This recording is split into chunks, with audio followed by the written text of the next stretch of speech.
Blog Talk Radio.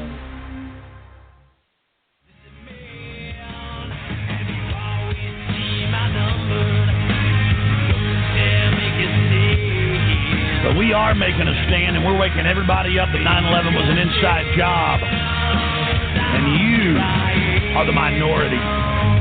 You are the cowards who don't know the truth. You're the people that serve this evil system. You're the people that serve a system that hurts innocent men, women, and children. Not just Iraqis, not just Afghans, not just Africans, but the people right here in this nation. You serve a new world order that attacks and feeds on you. And I'm here to tell you that you will be defeated. Your hours are numbered. We've got the energy. We've got the life force. All you've got is evil backing you up. All you've got is greed and liking to look at yourself in the mirror. Because deep down, the New World Order is a pot-bellied, chicken-necked ninny. And all the armor and all the weapons are nothing. You are nothing compared to good. You are nothing compared to life. And you will be defeated.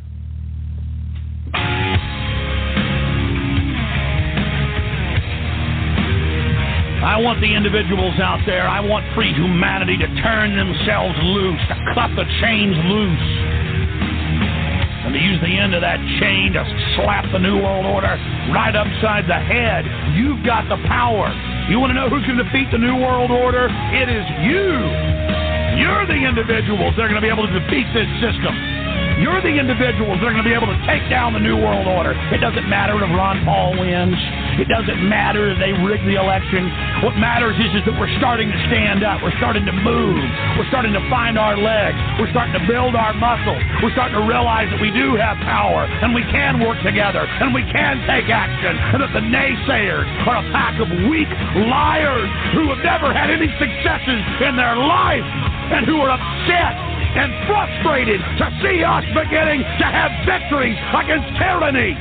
They don't have any respect for themselves. They don't have any vision, and they don't have any will. And they sure don't have any of the power that shines out of God's soul and energizes all life in the universe.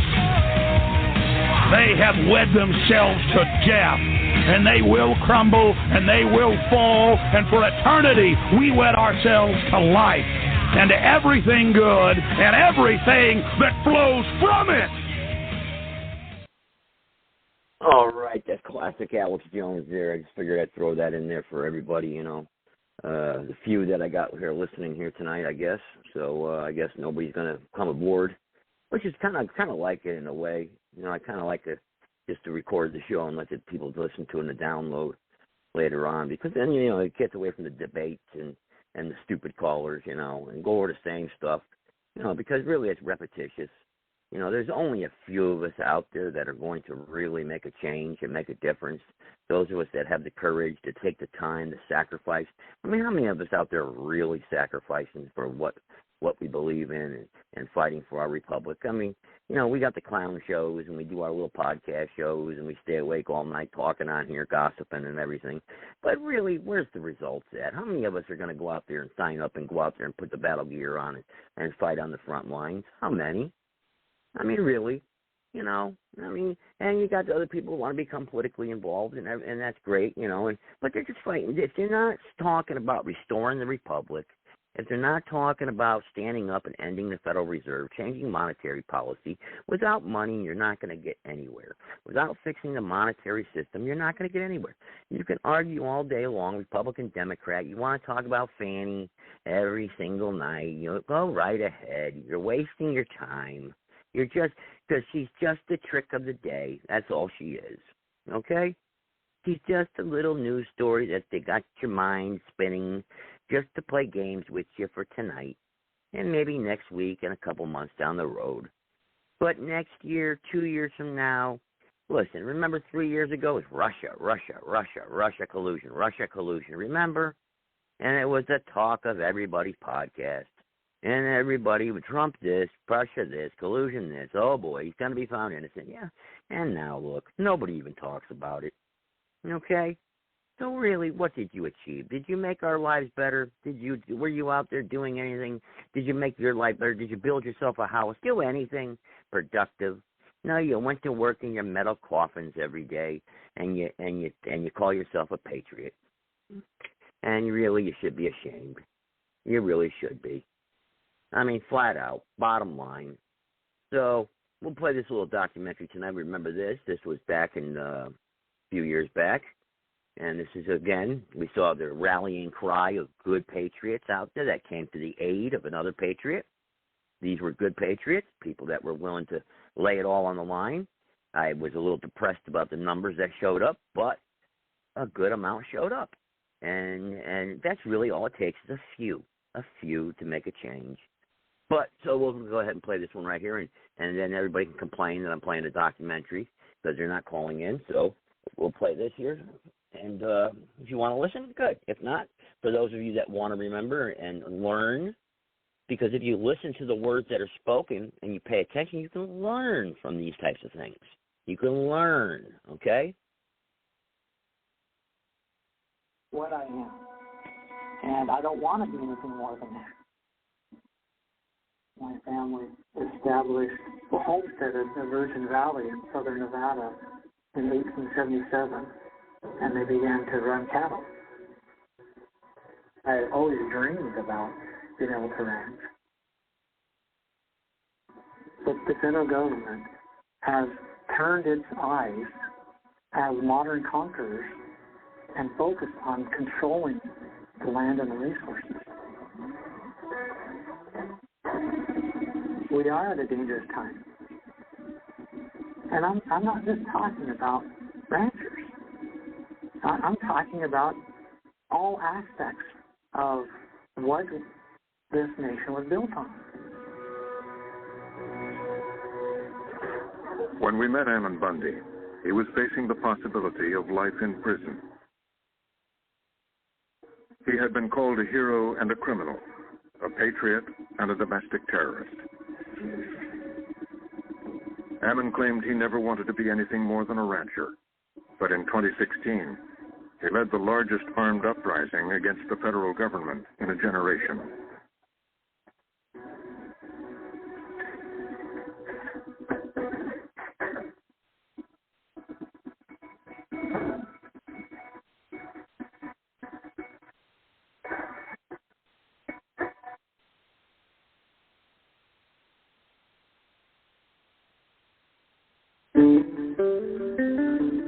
Modern-day range war is taking place right now in Bunker 11. Police fight against transatlantic firestorms today. Dozens of armed federal officers are preparing for a showdown with the Nevada cattle rancher.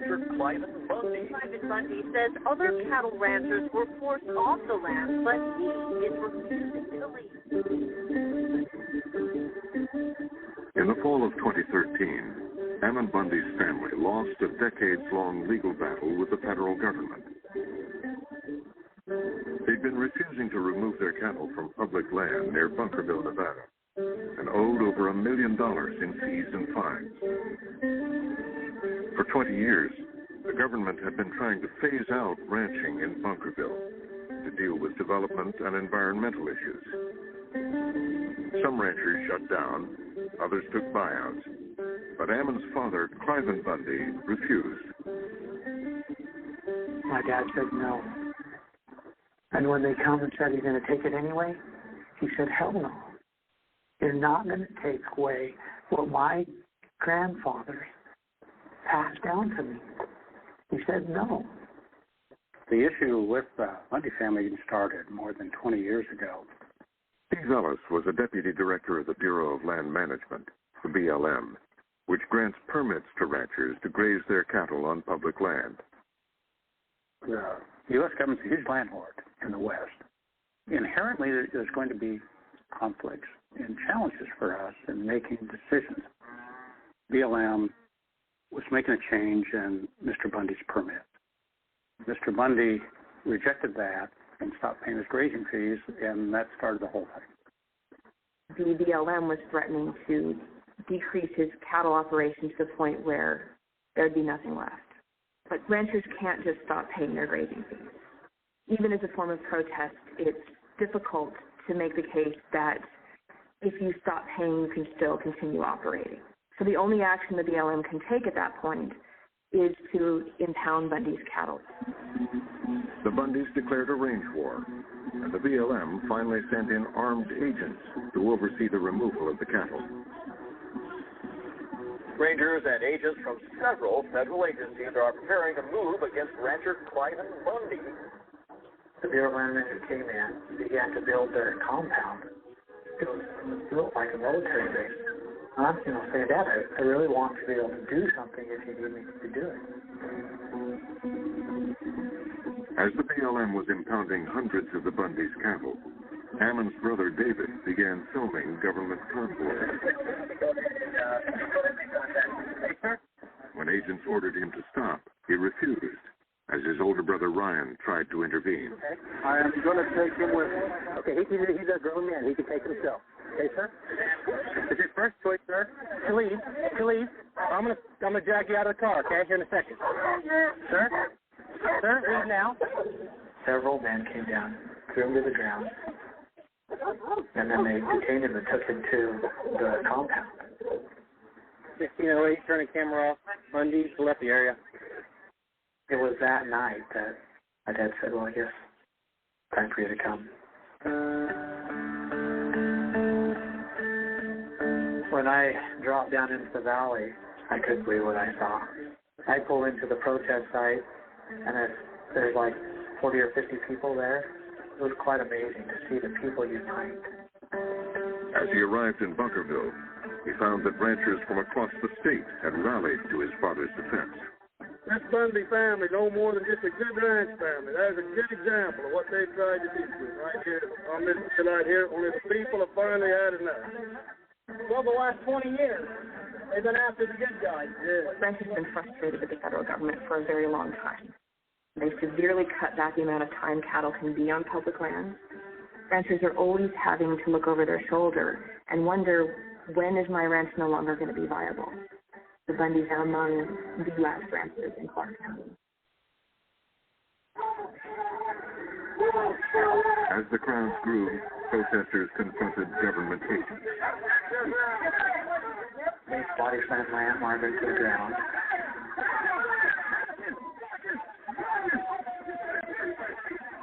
And they tased me. That was all caught on video. And then that video went viral. And that's when more people started coming.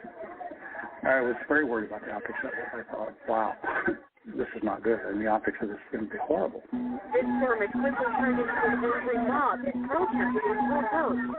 They tased me again, probably because I didn't drop on the ground. We always knew the potential they would not cooperate, but we did not anticipate these large numbers of people coming in. In the past, we saw similar activities and protests. But what's different about 2014 in Bunkerville is that a bunch of people show up to support Cliven Bundy who are not ranchers at all. Cliven was contacted by a militia group from Montana who asked to come to the ranch. And on Facebook, his wife Carol called for militias from across the country to come and support them. That caught the attention of Ryan Lenz at the Southern Poverty Law Center. We track anti-government groups and extremist groups. We focus on both racial extremism and anti-government extremism, both of which have been growing quite immensely in recent years. This image of Amon Bundy tasered became sort of this rallying cry for anti-government extremists everywhere. I have to explain myself, because it's America. And I want all... The first time I heard about Bundy Ranch was when the YouTube video came out with the Bundys getting tased and the aunt getting tossed by the federal agent. Brandon Rapola, a Marine veteran, runs a small militia in Oregon. To become it as a militarized force against your citizen like this, that's when we the people, we say, no, this is not what the Constitution stands for. And we have to remind our federal government that we are the power.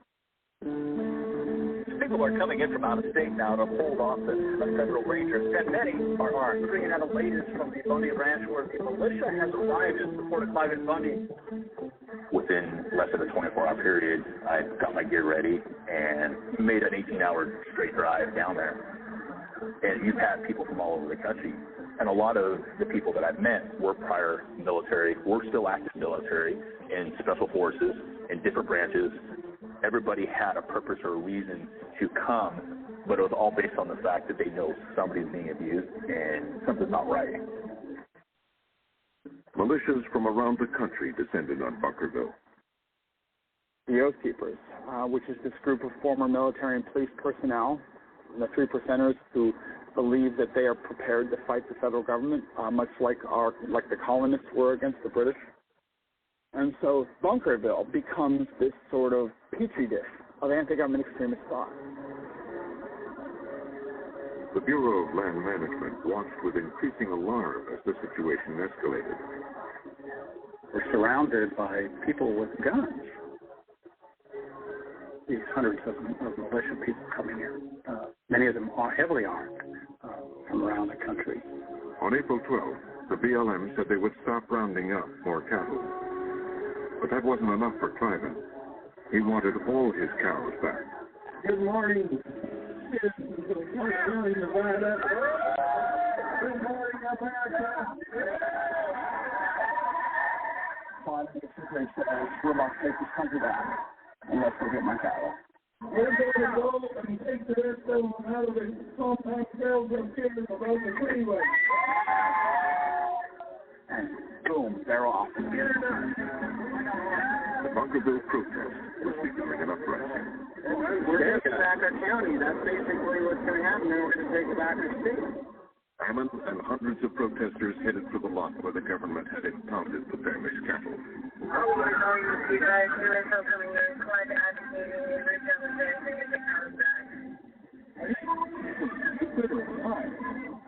We obtained video taken by law enforcement that day. I'm missing one guy on the bridge.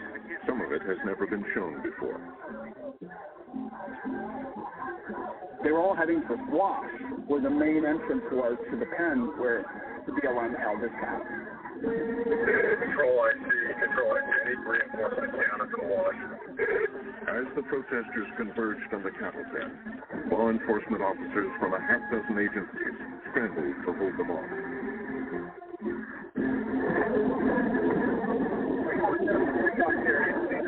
Behind the vehicles right here.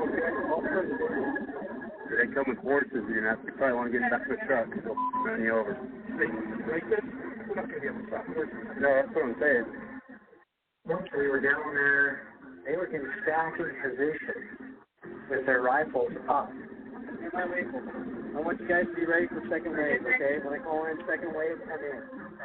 We're afraid because they're telling us that if we don't disperse, they're going to open fire. And that's what we believed that they would do. But the militias were in position too. Anybody who went there was prepared for the federal government to take leave of action. Long guns right in front of us. I've got two more over here that are nailed down. Still at least 10 or 12 long guns. I was thinking of how serious the situation became. We had a very volatile situation right then. Northbound lane had rifle with scope. Northbound, the furthest bridge. The government had snipers, and the militia put in place counter snipers. It was a level of tension and borderline violence. I was convinced it was going to go south. It was that close. I've lost count how many guns. You get many more down here, we're going to be outgunned. The SWAT teams knew these guys are out there to defend, and they will whip your ass. We will die. Bundy! Bundy, come here! At the head of the crowd, Ammon Bundy confronted BLM agent Dan Love, demanding he release the family's cattle. You guys need to leave. Okay. You need to leave. That's the turn. You need to de-escalate the situation. I'm employing on your responsibility. That's it. Put your name here and grab their gun. Okay? That's what we're doing.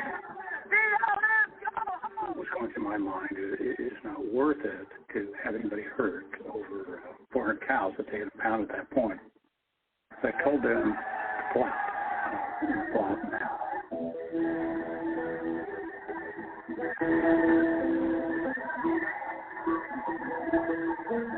The Bundys and their militia supporters had led an armed standoff in defiance of court orders, and no one was arrested.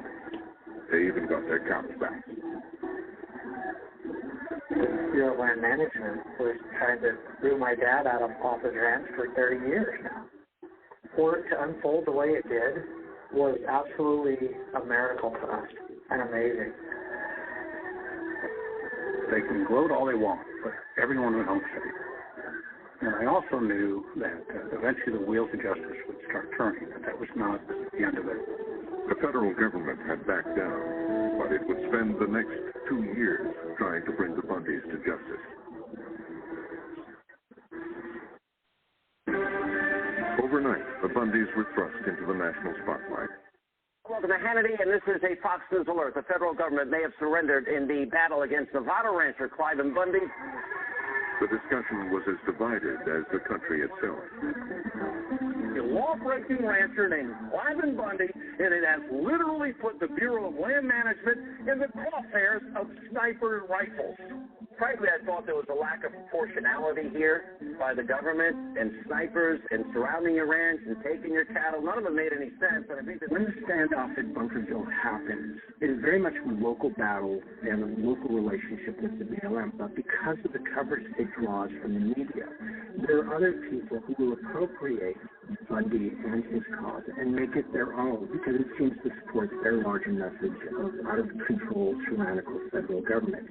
I'm worried about the lies that are told to us about the IRS, about what happened in Benghazi, and the lies that sold health care. I'm concerned that the government is overreaching here. I don't think in any way Cliven Bundy wanted to be the poster child for Sean Hannity or the far right. I don't think he was particularly interested in any given political movement. The Bundys wanted to use their new platform to talk about what mattered to them. Their belief that public land should be managed locally, not by the federal government. The fact is, the federal government have overstepped their bounds and taken... But within days, an interview with Cliven making racist comments went viral. I want to tell you one more thing I know about the Negroes. I've often wondered, are they better off as slaves, taking cotton, having family life and doing things, or are they better off under government subsidy? Cliven Bundy, it turns out, is a racist. The clash was immediate. Conservatives can't get away from the Nevada rancher Cliven Bundy. Only those comments are downright racist, they are repugnant, they are bigoted, and it's beyond disturbing. From then on, Ammon would be the voice of the Bundy family. The people have... There you have it. Yep, he's a racist. Yep, there they go. That's their ace card, ace in a hole card, right off the bat. You know, that's it. They did it to me. Same thing. I won. Beat the state board of elections. Bam. I beat them. Right? They don't say nothing about it until after I win, and then bam. I'm a racist. I'm a neo-Nazi. That's it. I'm a neo-Nazi. Yep. You got the I go on Nextdoor app. I post a comment up there, and somebody says, "Is this the Joe Gibson that's a convicted felon? It sickens me that the state board would allow you to be on the ballot." That's what this person says.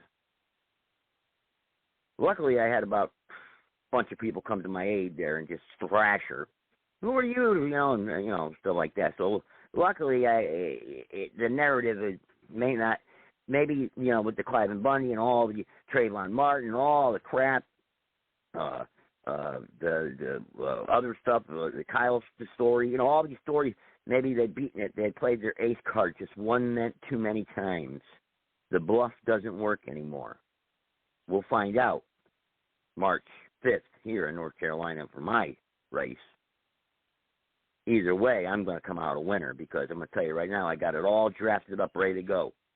Nice, good federal lawsuit against a lot of them that flat out didn't say alleged. They said I was a neo-Nazi. Well, what? They have none. But anyway, this is a perfect example right here. I like what he said, the Patriot said there. I hopped in my car and drove 85 miles to go show him support. He didn't need gas money, Patriots. He didn't need gas money, okay? Hopped in his car and came to his aid. See, but we're not going to have a majority of the country standing up for anything. Well, it's going to be a few of us. The few of us are going to be the ones that are going to have to sacrifice, like the founders, to restore this republic. Everybody's marching, getting the sheriffs on board. You're not going to get all the sheriffs on board. You're not. But the few are going to have to sacrifice. Okay?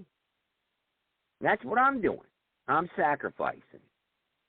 Giving up my job, giving up everything to run for office here. Everything. All my money, everything. Every day. That's what I'm focusing on. Restore the republic. At the post office today, the guy, postal clerk said, restore our republic. Oh, wow, can't argue with that. Yeah, I said, that's my campaign. So, oh, yeah, run for office, yeah. I started talking to him. So this is what I'm saying. Let me play this one right here. I like this one right here. This is a second. Thomas Paine here, Common Sense. This is an oldie. This is a good one. Allows their nation to lose its common sense. That nation is lost, and you are allowing them to take your country away from you.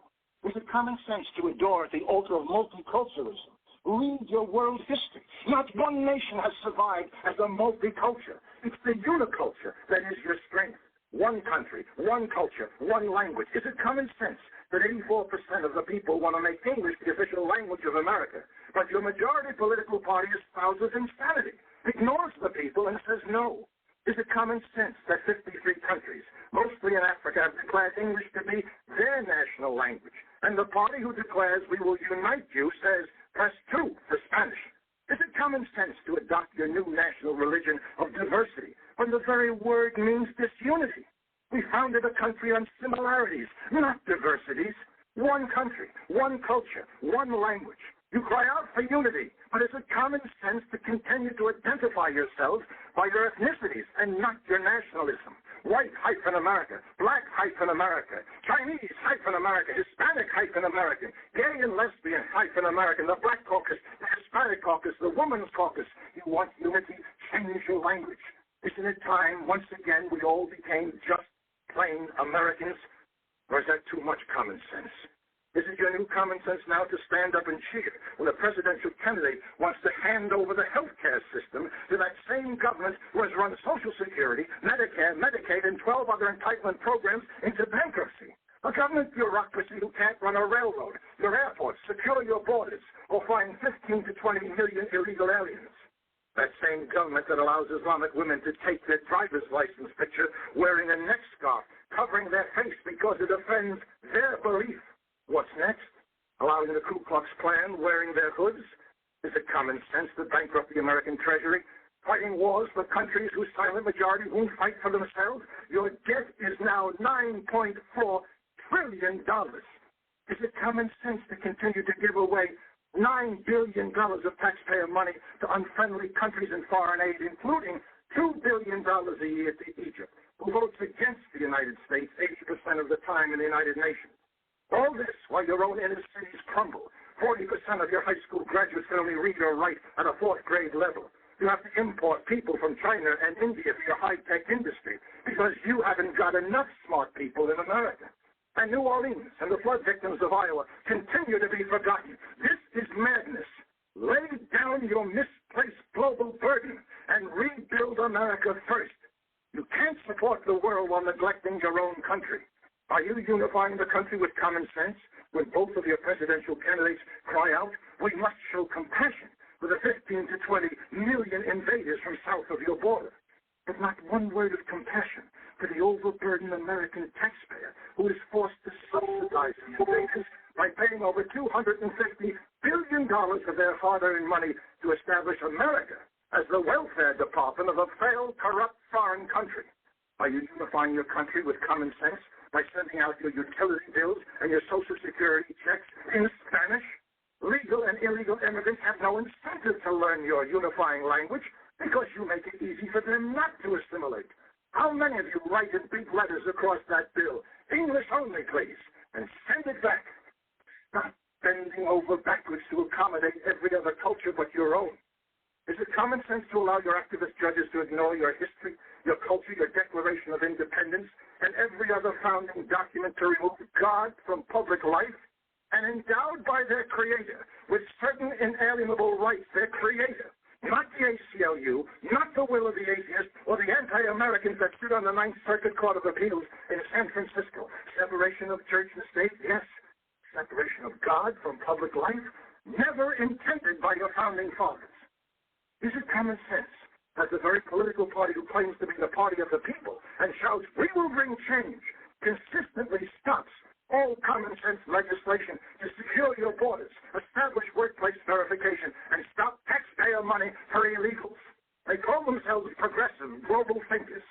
We had another word for them in 1776. We called them traitors. This happened all once before. 232 years ago, it led to revolution and thousands of dead in the street. It will happen again unless you take back America now.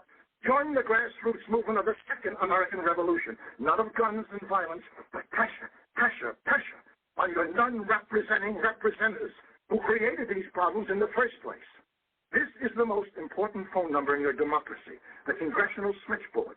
Pick up your phone every day, every hour if need be, and call your representatives and tell them in no uncertain language to listen to the silent majority or else be thrown out on their hindquarters. It's toll-free, and your taxes pay for it. Would you stand by and watch your family perish when you have the power to save them? Of course not. And why are you doing that to your own country? 1-866-340-9281. Perhaps you allow all this destructive, uncommon sense out of a distorted notion of tolerance. Remember what Aristotle said, tolerance is the last virtue of a dying society. You are tolerating the behavior that is destroying you. This wine was once rich, highly desired and admired. But when you dilute it with enough water, it stops being anything. Take back America now. Choose to be part of the Second American Revolution. Pressure, pressure, pressure. No presidential candidate, no political party can save you now. Only an aroused citizenry will turn this uncommon sense around. And he or she who does nothing now is helping them to destroy America. My name is Thomas Paine, and I approve of this message. I only hope to God you will too. There you have it, huh? Can't beat that one. You can't beat that message right there. That's the message for the books right there. Private caller, go ahead. Well, I don't know where we're going with it. We've talked about it a long time. Peacefully, lawfully. I said it from the get-go. I was criticized, bad-mouthed, told I was a dumbass, a riot insinuator, trouble stirrer, and now who's in trouble? Well, these people are, everyone wants to try to do things peacefully. I mean, obviously, I just played in the beginning here the Clive and Bundy Ranch uprising. I played that at the beginning, and what happened. I feel the same way. I didn't want trouble or anything, but at the point that I had entered into where I had, skin in the game, I realized what was going on, and looking and knowing the history, where we were at, where it was headed, and how it would progress.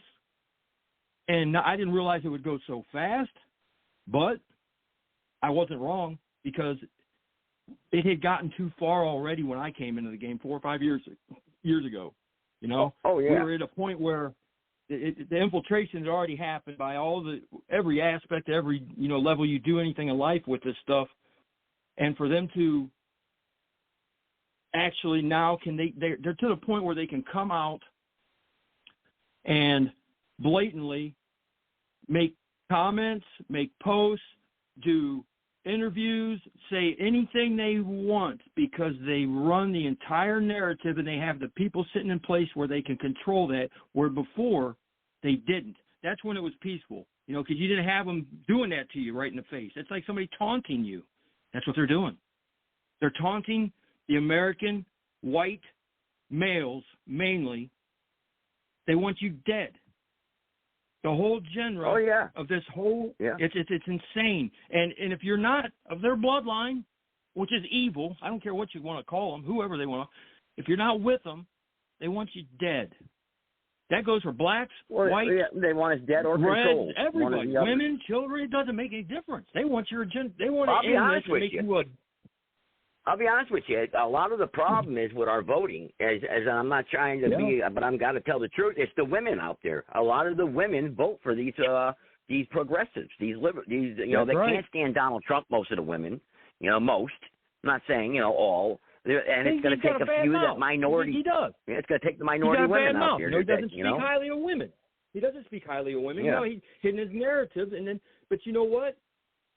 Overall, that was their plan. They knew that because they implemented, the feminine movement, the feminists coming in, and the idolization of the equality of man is not to be portrayed as women equal to men as in a physical aspect, because you'll never be able to do the job physically a man. That's where the equality. Now, if you want to do mentally, absolutely they should be able to do that. But when it comes to bone structure and things like that, when you talk about equality, that's where everybody goes left and a right, come to a Y in the road, and you have a diversity in the word equality. And abortion and abortion too. They want to argue about abortion. That's that where men should not have no say so at all. No say so at all. When it comes to the laws about abortion. Have an abortion, doesn't a man have to contribute to that somehow or another? I would think. Yeah, that is battle. Right. And my outlook is I'm pro-life. I'm pro-life 100%. But you know what? I think of it as now. I heard a couple of different speeches in the past couple of years where I actually thought, these guys have it's a big deal to wait how far along you go in weeks till you decide that you can do that. Well, how about this? How about inception? Look up the word inception. The beginning of life starts with a seed. That means the beginning. That's the start. Inception of that progress sex, where just because she's pregnant on day 5 doesn't mean she's not pregnant with life. She is. You're taking life. That's a fucking something that nobody cares about anymore. And you know what? It's gone to the fucking level, Joe, and it's sad to say that these politicians and these women and all these other libtards and idiots that think that this is the whole movement of letting all these invaders into this country, that it's okay because everybody's supposed to be equal. Well, if it's supposed to be equal, how about giving the right to the unborn child that equality? They don't think about it. We're not. We're not by equal. No means necessary. No, not at all. That's not what equal means. That's not what it means in the Constitution of Bill of Rights. They twist it all around, just like the separation of church and state. It's for the government not to get involved with the church, not the church not getting involved with the government. But you still have the right to worship any way you want to choose. Yeah. But the bottom line is this: when you take public office, you're not going to be swearing to Muhammad. Putting your hand on a Quran. Hold on, it's the Constitution, the Bible. Akron, Ohio, bullshit, because we got a Muslim mayor, brother. 100%, 32 years old, and he's a Muslim mayor. And look at your town now. Look at your town now with taxes and everything. It's destroyed. Yeah, it's called CDD. I call it. This is one of the main cities in America that has the CDD disease, circling the drain disease. You're going down. Every city that's controlled by liberals across this country is a dump. It's a dump. Flat out. And let's spin up higher off that.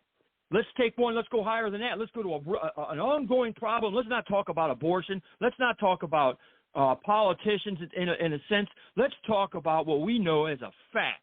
The constitutional sheriffs of this country have an obligation by taking an oath to protect us people, and we put them on the highest pedestal, and we know what their powers are. And they are cucking to the federal fucking establishment because of one reason. The money, the paychecks that they get takes precedent over the oath that they swore to this country, because at any time anywhere in this country. Now, I've watched 15 different sheriffs in the last 2 days, and my eyeballs, all I can see is stars, and I'm not talking good ones either. These guys, these sheriffs, these ladies, whoever took these oaths and have that constitutional power to stop the federal government from doing what's happening on any level in your area, haven't gone down to Texas. Day one, when this shit started down there, we give them day one. We see that's going to happen day two. We know it's a process. We knew it was coming because they showed the migrants coming up through the Southern America. It wasn't something that happened overnight like they fell out of an airplane. We knew they were coming. They let it happen, and they are still 3 goddamn years sitting on their hands and not down there stopping it. That's a problem. They're not doing That nothing. pisses me off more than anything because I put these guys on a pedestal and I talk good about them, but yet they're not doing shit. Hang on a second here. The bottom line is this: is the sheriffs also around the country, they can stop illegal immigrants from being in their towns, in their counties, in their in their cities. And they can ship them right to the airports. Akron's a sanctuary city. Akron's a sanctuary city, and I went to my sheriff and I said, "What is your problem? Are you? What do you got blinders on? What are you at the horse track? What kind of race are you running here? Because you're out front. You're right out front. And you don't see a damn thing." I said, "Because you're letting. I am to understand federal law in this country, as far as what should be upheld by all states should follow it. It's got to do a lot with your borders and your invasions, your illegals. That's where the federal should step in and say, hey, if the state can't control an invasion, then that's what it is. It's an invasion. That's a foreign entity in our land that we can't control as a state that we have to have federal help. Not sanctuary goddamn cities that promote it, provoke it, and permit it. They actually say when your sanctuary city is against federal law because it does everything what you see at the southern border going on right here. How can a city inside the United States? The federal government's job is to regulate interstate and foreign commerce, and they can declare war, and they set their taxes, which is Congress does, spending, and secure our borders, and they're, so that's what their jobs are. Okay, that's so what their jobs are. States like mine, how can my state, or how can New York, or I don't even know how many sanctuary cities there are anymore, but how can these states declare sanctuary cities like that to invite the problem that the federal government is supposed to stop outside of our let's call it our very outside border, the outline of the United States as a whole? That's where it should stop at. But it doesn't. They let them in, and then you have your state officials, your elected politicians, and your sheriffs now that piss me off more than anything that say it's okay. Come on in. Well, hang on. Why? Because the federal government's going to give them money? All right, hang on. The United States is a constitution-based federal system, meaning powers distributed between a national federal government and local state governments. Although the Supremacy Clause states that the Constitution, federal laws, and treaties are the supreme law of the land, according to the Supreme Court, it is clear that the Constitution created a federal government of limited powers. The Supreme Court has noted that every law enacted by Congress must be based on one or more of its powers enumerated in the Constitution.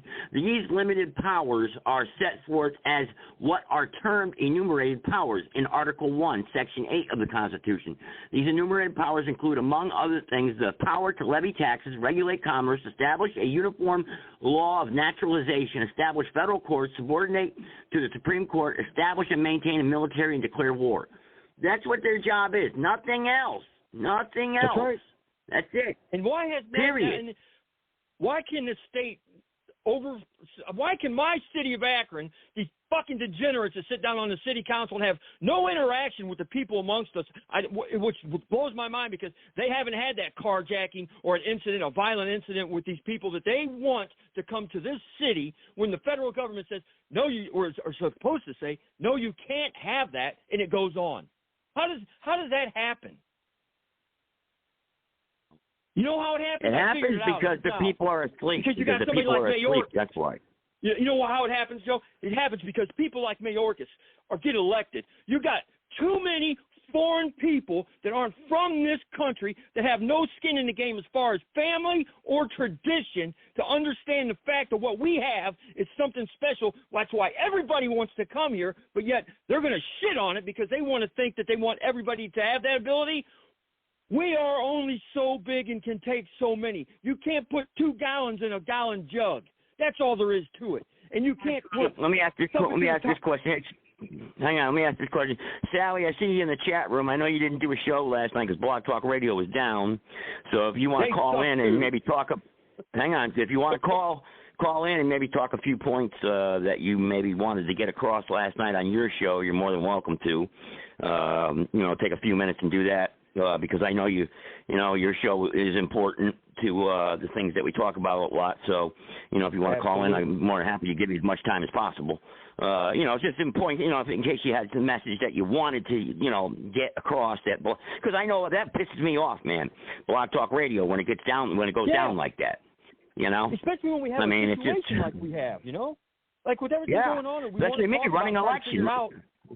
Hey, that's exactly. So I was just going to say, hey, getting closer to election time, let's plan on everybody that has anything to do with Blog Talk, plan on your shit just getting unplugged whenever they decide to, because if it's going to have any type of effect or have any type of benefit to give the people some knowledge on what's going on to better the situation, you're going to be shit out of luck if they're going to pull the plug on you.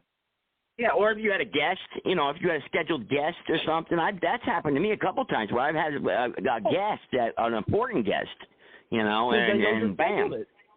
You gave them the heads up that you got a schedule. Yeah, It's so now you basically just stop that. You'll have to ridiculous. have their moderators will have to sit in and listen to every show live. So if you don't put out who you're going to have for as a guest, it's a who's who knows what, maybe amongst the community you might hear, but unless you're running the show and you don't broadcast it and give them that calendar that you have of events coming up or speakers, and unless they sit and moderate it live, maybe that's the only way you'll get it across. But then they'll sit live. Well, these people in the government, These people in the government are arrogant. They're dismissive. They're rude. I was speaking to somebody from the government today, from the Medicaid office, actually, and I was trying to get some information from and I'm in Rockingham County, and this person was in Guilford County, and you got to call Rockingham County. I said, listen, that's not why. Listen, it's not about me. I'm calling to get some information because you want to know why? Because the state passed a huge bill this past the legislation, regulating Medicaid. They did Medicaid expansion. So now what they've done is they screwed it up. They've given everybody insurance that nobody accepts, and they cut all, and that's what the backwards government does, It's ridiculous.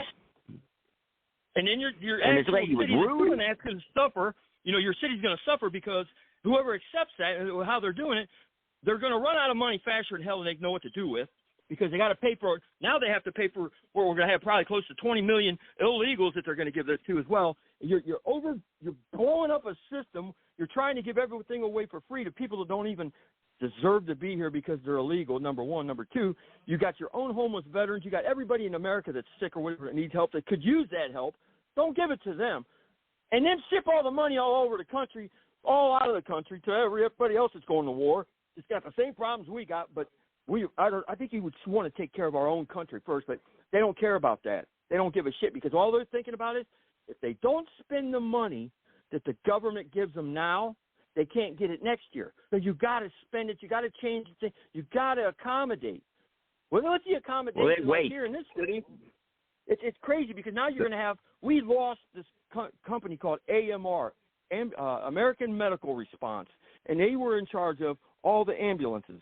Okay, so a private entity came in and basically ran the two side-by-side cities, and we didn't have an actual – we have some at the fire departments, but not like normal cities have. You see the city of Chicago has probably 500 ambulances.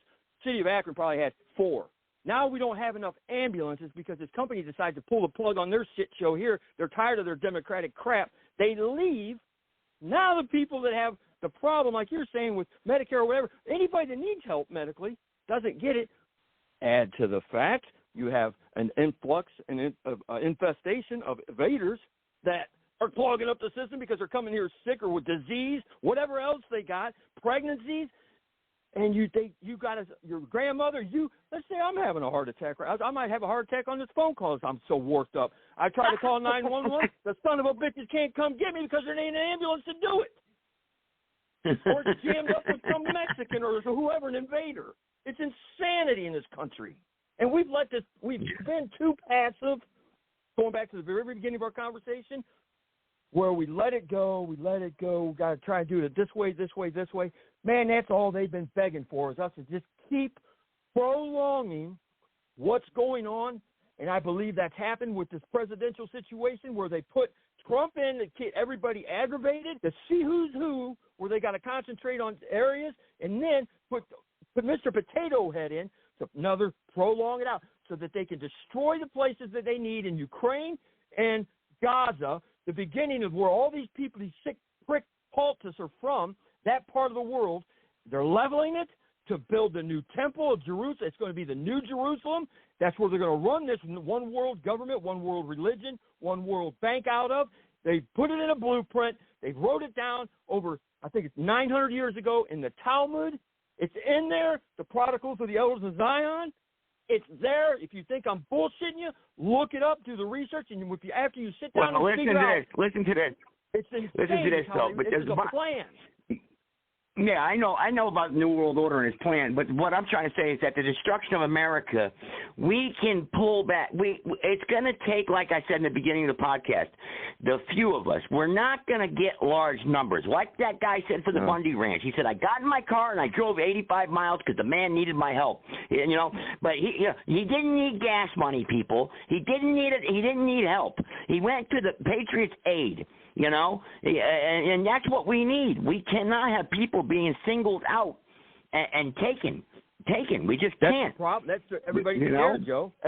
They're scared. That's the number two thing other than propaganda to control is the scare tactic. Because once you control the propaganda, you can put that scare tactic in where if you do go help that patriot, or you step up like we are, like I am, because now I am a labeled, known for a fact, domestic terrorist labeled, anti-Semitic, because I am anti-Zionist. That's the problem. And when they put that label on me now that I have it, I'm going to proudly fucking wear it. And if you don't like it, kiss my whole ass. Because I believe in morals, dignity, and you don't even need the Bible. You don't even need 50 million laws. You should have the decency as a person, as a human being, to respect your neighbor, not try to screw his wife, hurt his kids, Speaking of respecting neighbors, let's try to watch our language here. So we got people, there's children that are listening. There's children and women listening, I'm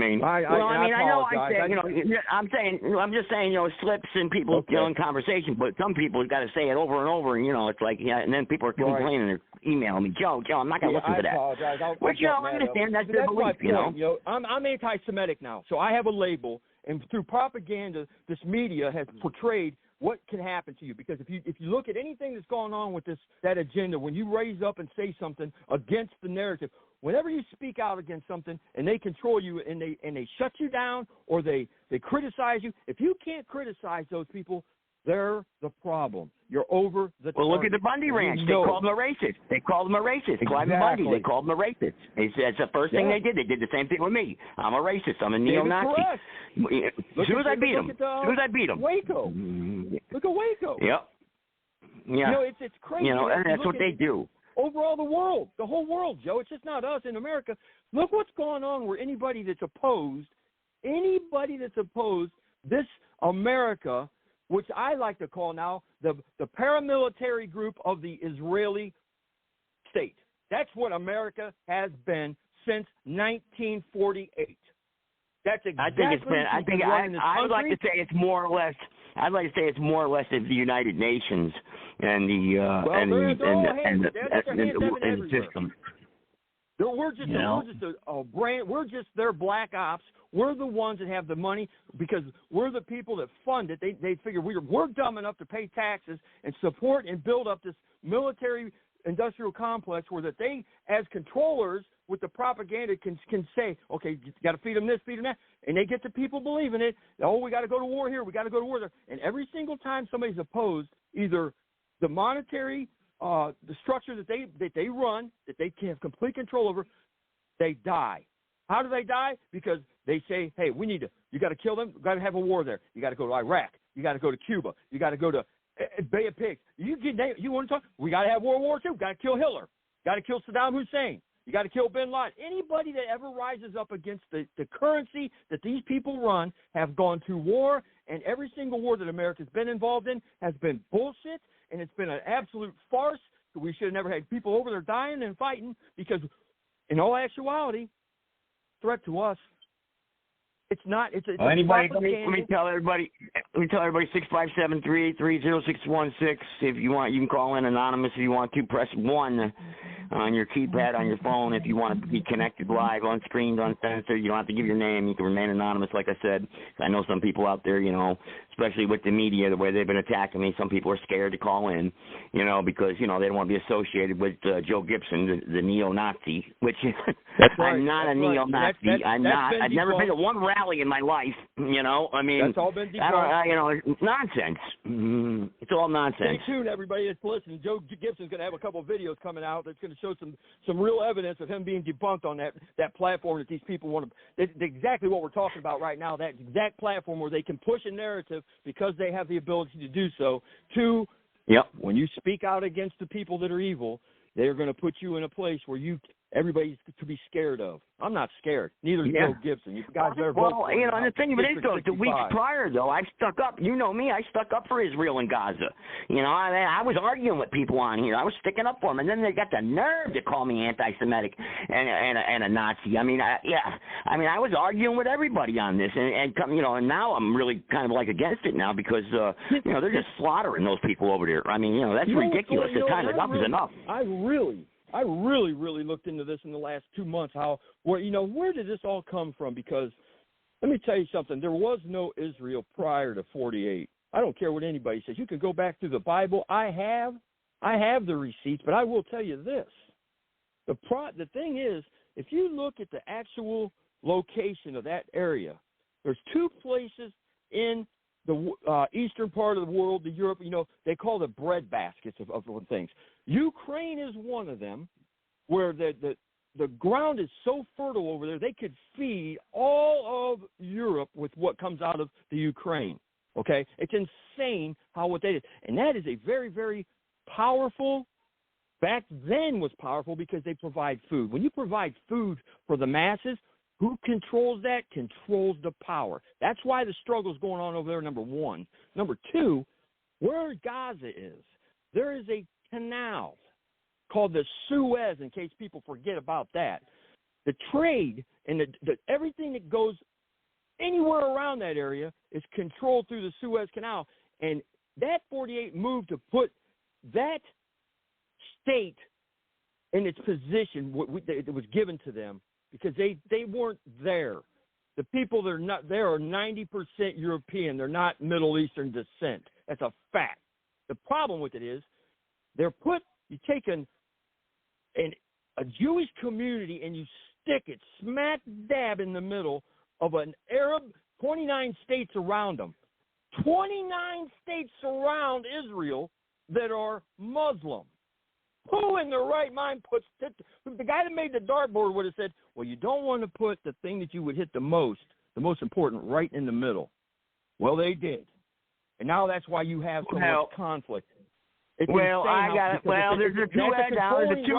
two-pronged. Yeah, hang on. There's a two-pronged attack to that argument now, because you could say they're in the middle. They're surrounded by all these countries. This tiny little state of Israel. How are they able to fend off all these people? They got to have some sort of power. America backed, UN backed. That's the thing. That's the fear factor that they push over there. Because if you mess with us, your camels and your rocks and sticks aren't going to work when the jets and bullets start flying. That's been the way it's been. Off the coast of Gaza, they found one of the most largest natural gas deposits in the world now. And that's going to create a conflict between Russia, because Russia supplies Europe with all their natural gas. So they have known about that, and they have been trying to figure out a plan to actually extricate that stuff. That's another reason why you see now the movement, because before this, we never had, the pipeline that got destroyed, feeding into Russia. They think that, the Russians blew that up themselves. Why would I think the Jesuits had something to do with that. That whole gas thing, the whole type of the fueling of the upcoming.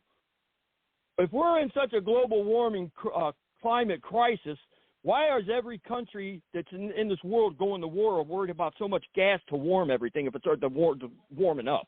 That's what I want to know. You guys, they got it backwards. If it was going to be cold and we know it was going to be getting cold, everybody would be fighting over gas, wouldn't you? Hang on. I want solutions about the economy here in America. Because that's the main focus right now. We've got to repair the economy.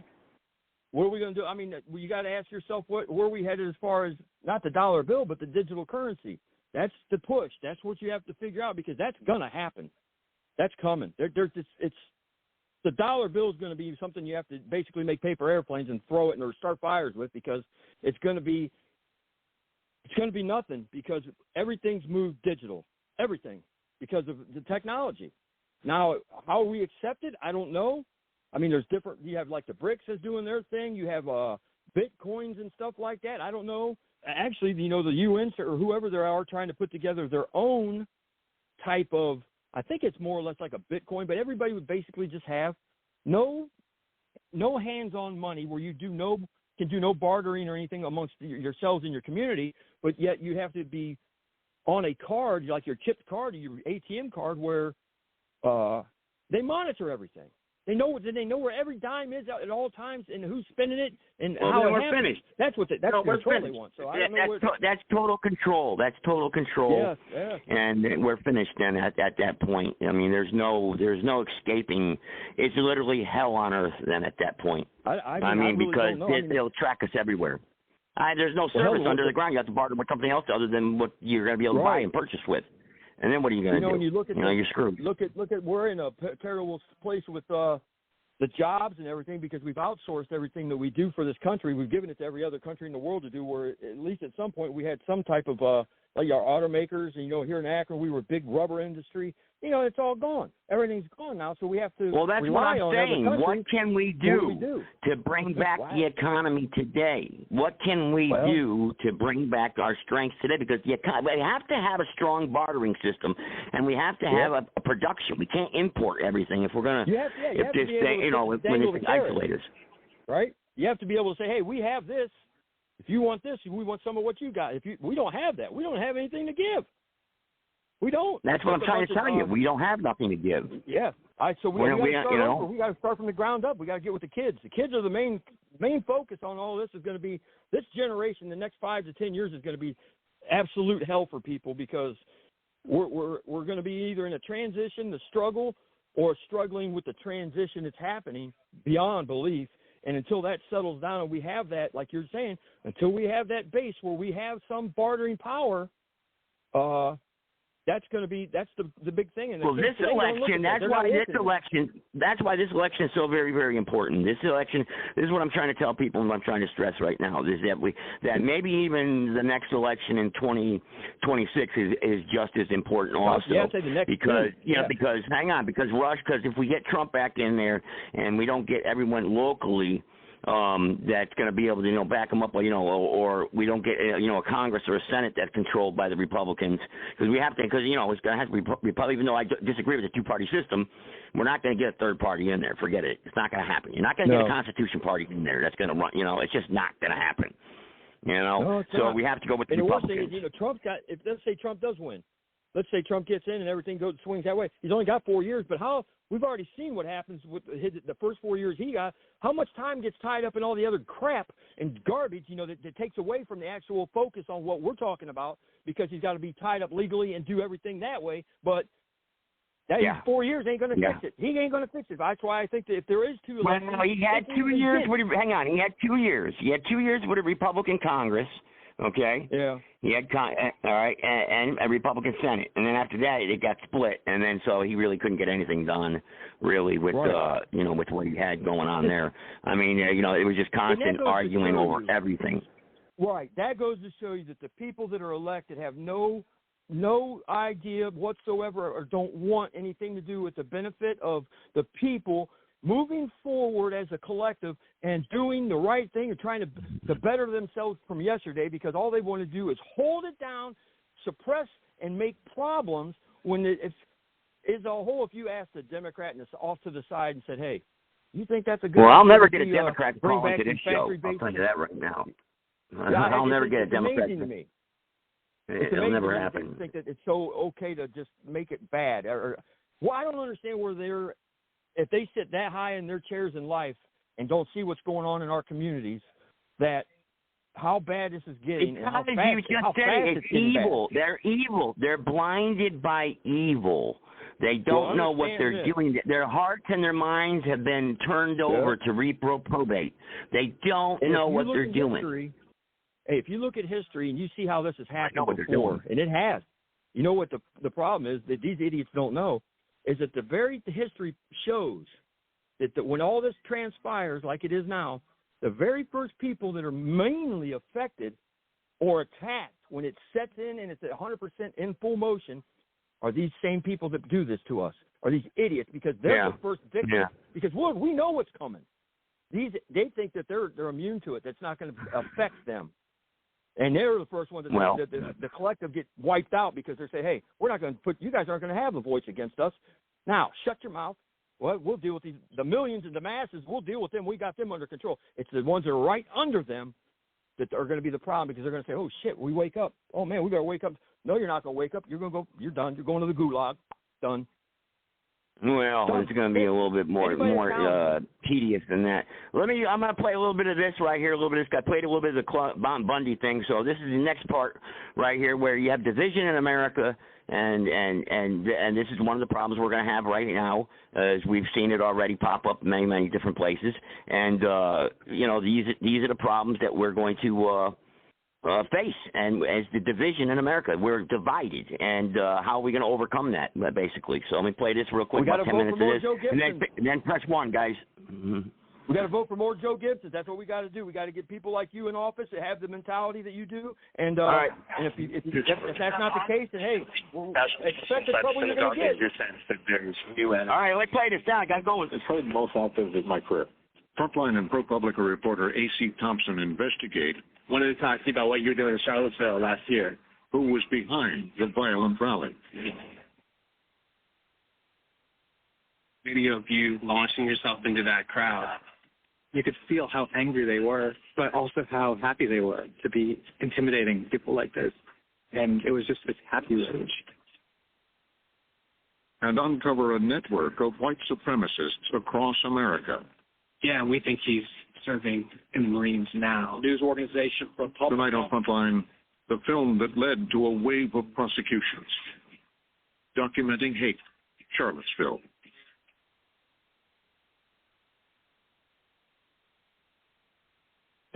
I've been tracking hate crimes since the presidential campaign, and I can see that something is happening in this country. The Charlottesville rally was supposed to be about a Confederate monument, but anyone who was paying attention could see that it was about more than a single statue.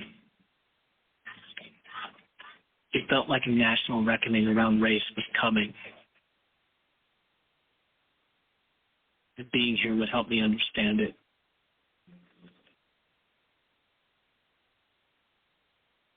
I'm here to ask questions. But as the day unraveled into chaos around me, one thing became clear. This was not a place to listen or understand. Charlottesville was a crime scene.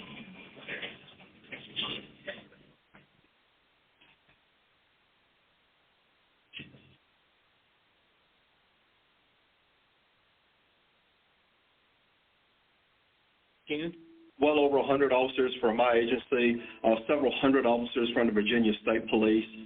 We were informed that the National Guard is monitoring this situation. The day before the rally, a few reporters gathered for the police press conference. But I'd begun to hear from other sources in Charlottesville. Time for one more question.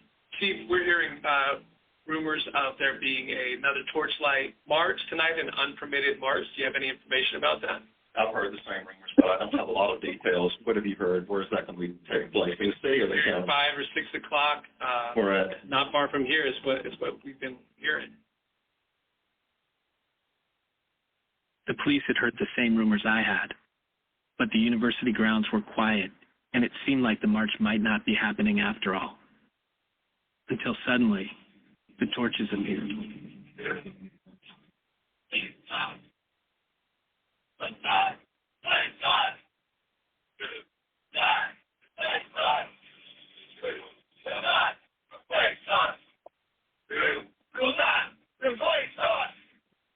In a matter of moments, hundreds of neo-Nazis and white supremacists assembled and marched on the university. The police arrived on the scene, but watched from the sidelines as a small group of anti-racist activists were quickly surrounded. One of them, Emily Gorsensky, was streaming it from her phone.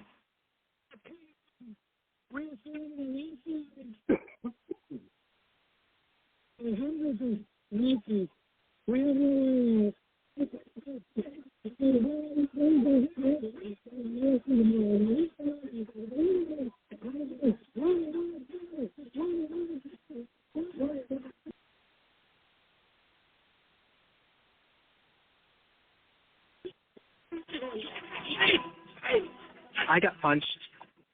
I got picked. I remember getting hit in the head. I thought it was with a torch. I stepped forward at one point, and I got shoved back. I thought I was going to die. The thing that I was thinking as the melee was happening was, I just need to keep the camera going, you know. That was the only thing that I could do. Yeah, it was like 100 people beating up, like a small group of us. 10 or 15 people. Yeah. You could feel how angry they were, but also how happy they were, you know, to be doing this, to be intimidating people like this, and this happy rage. Had you ever seen that displayed before? No, never in my life. They were cheering, they were running through the streets, yelling at people, and they walked away and they got away with it. They're coming in here the next day ready to do more. I thought, like, here we go. Yeah, here we go.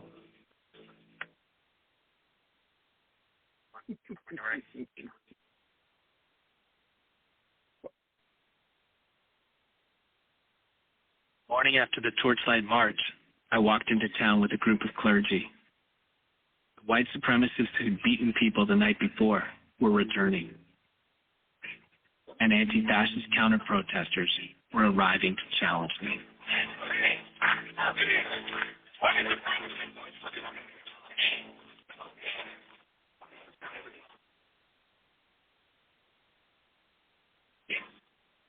And 15 a melee erupted.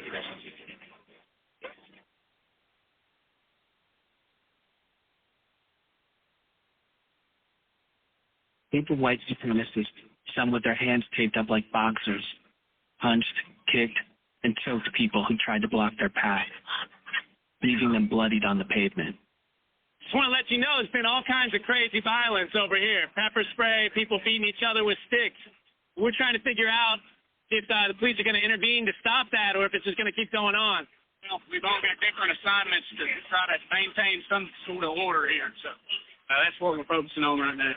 Hundreds of people had shown up to protest the white supremacists. Most were nonviolent, but some, black-clad, militant anti-fascists, had come to fight. And while police looked on, the crowd grew more aggressive.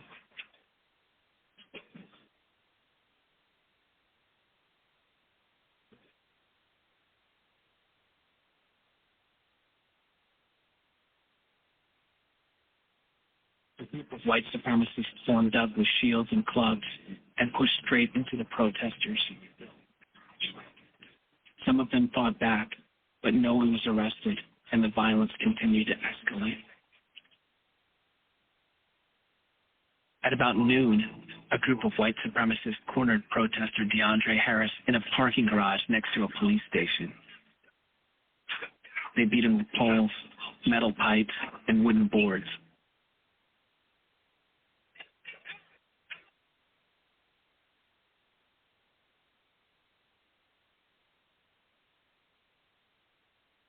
Police did not intervene to break it up.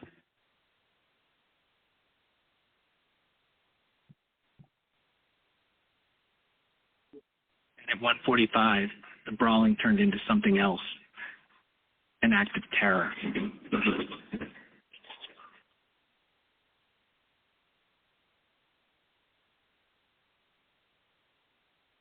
A gray Dodge slammed into a crowd of protesters. 20 people were rushed to the hospital.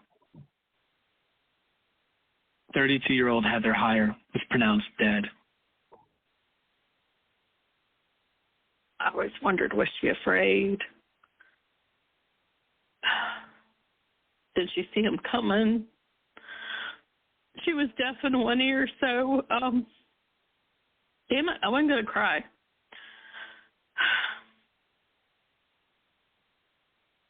She had planned on not going, but when she saw videos from Friday night, she said, I have to go. And when you drive through Charlottesville now and see that peaceful little downtown, it's really, really hard to imagine. Even seeing the videos, it's surreal. I get cold chills every time I'm in the parking garage and have to walk past where a Dre was beat up. That's just insane. Right there by the police station. The police standing right there. For you, what does justice for Heather look like? I don't know. I don't know that you could ever call it justice for Heather. Nothing's going to bring Heather back. Those of us who miss her forever.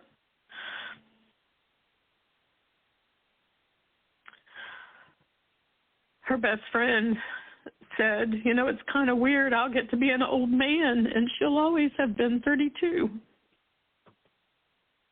You know, life goes on. I'm getting older. It's just weird.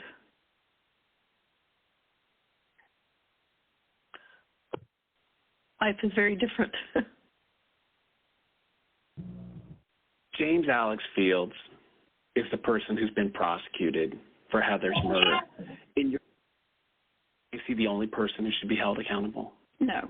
For people from 35 states to come in to fight, that's absolutely absurd. You had a group on one side that was bad, and you had a group on the other side that was also very violent. Nobody wants to say that, but I'll say it right now. We condemn in the strongest possible terms this egregious display of hatred, bigotry, and violence on many sides. On many sides.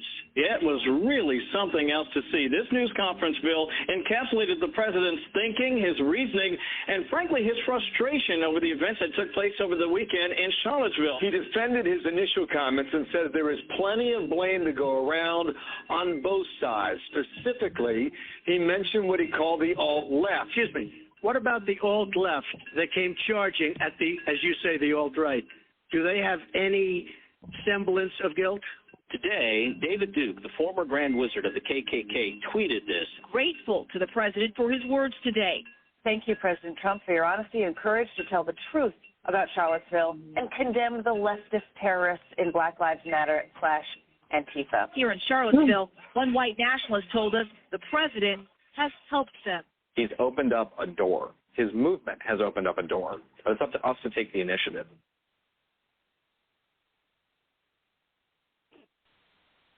President Trump's comments. All right, there you go.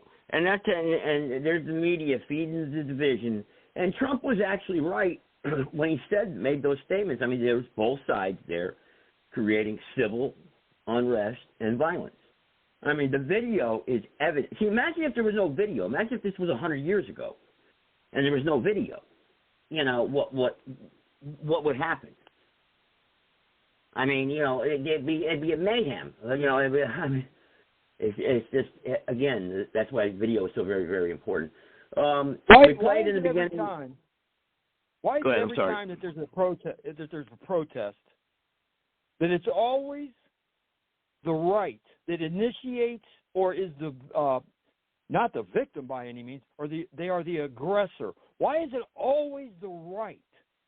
I don't care if they're saying it's white supremacists. I don't care if they're saying it's Republicans. I don't care if they're saying it's white people. If anybody's involved or a Trump supporter, they are already labeled through the propaganda in the media. You are going to be the aggressor. You are the problem, and you are the main reason it's all happening. It started because of you protesting. Well, were we there to protest, right? Black Lives Matter shows up, burns down half the country. Billions and billions of dollars targeting cops, shooting cops, but nobody says a damn thing, and half of them are not even in jail. If not even more than half probably aren't. And it's okay. That's what, when Trump's elected, I already have heard through the grapevine that that's what people are preparing for, protests, and they're going to spark out of control. What's going to happen is another shooting, or a police officer is going to shoot somebody who's going to be Hispanic or black, and, you know, it's bound to happen throughout President Trump's term. And as soon as it does, no matter what the situation, that those cops are murderers, and that's all that's to it, you know, and that's what's going to happen. Hey, let's let 20 more million illegals in here that are of that descent or of another unwhite Well, that was my race, point. and then make them, and then let's make it that much easier to have that agenda to happen. Well, it's going to be worse this time off because we have 20 million more illegal people in this country that hate America. These people crossing the border do not love America. Yeah. They're not patriotic. They don't come over here and kiss the flag. They come over here and kiss the dollar bills, okay? They're not kissing the flag or wanting to be patriots. Stamping on it. Yeah, they were ones walking on the flag and burning it. Now, I'm not going to say that about all Mexicans and people. Not all of them hate America, okay? So don't take my statements and run with it. Yeah, here, let me clear that up for you. Let's be very, very clear on this. We support, and I think I speak on behalf of Joe and myself, we support the right way to do this. You come to this country legally and you go through the system, because what's happening now is it's a breakdown of the system where we have in place international law. You know, when you apply for asylum, you are supposed to go to the very first country that you closest to you that is not an opposing threat to you. That doesn't mean you can come from Venezuela. Whoops, fumble. Man down. What happened? I'm all right. He's getting up. What you did can't pass come out? from Venezuela. No, I tripped over one of my drum stands. But you can't come from Venezuela. I was wondering what the heck you were talking you have about. A country. No, you're supposed to go to the nearest country that's unopposed to you and seek asylum. Not get on a boat or a plane or swim or an inner tube and come wherever and just think Destination America is what it is.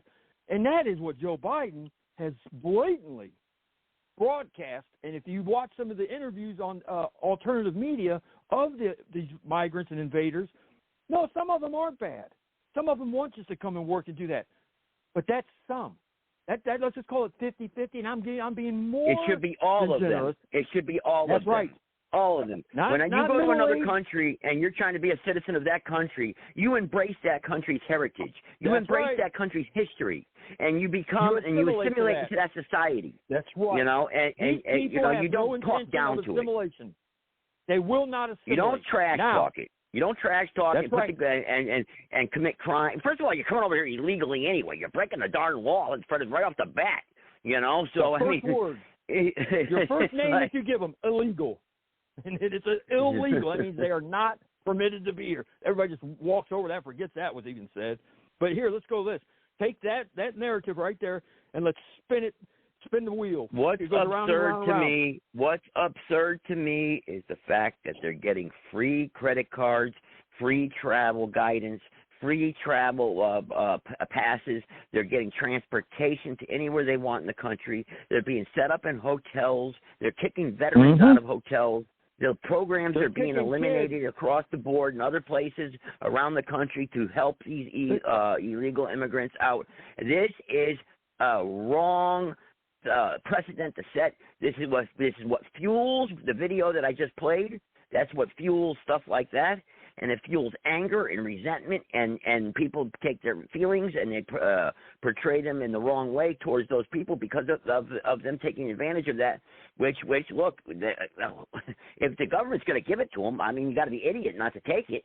You know, I mean, that's how I see it. That's exactly right. Yeah. That's where my problem is with the sanctuary cities that broadcast that crap that they do, because now you have several different states that are claimed to be sanctuary, and they have such an influx, and it's overpopulation now. So what do?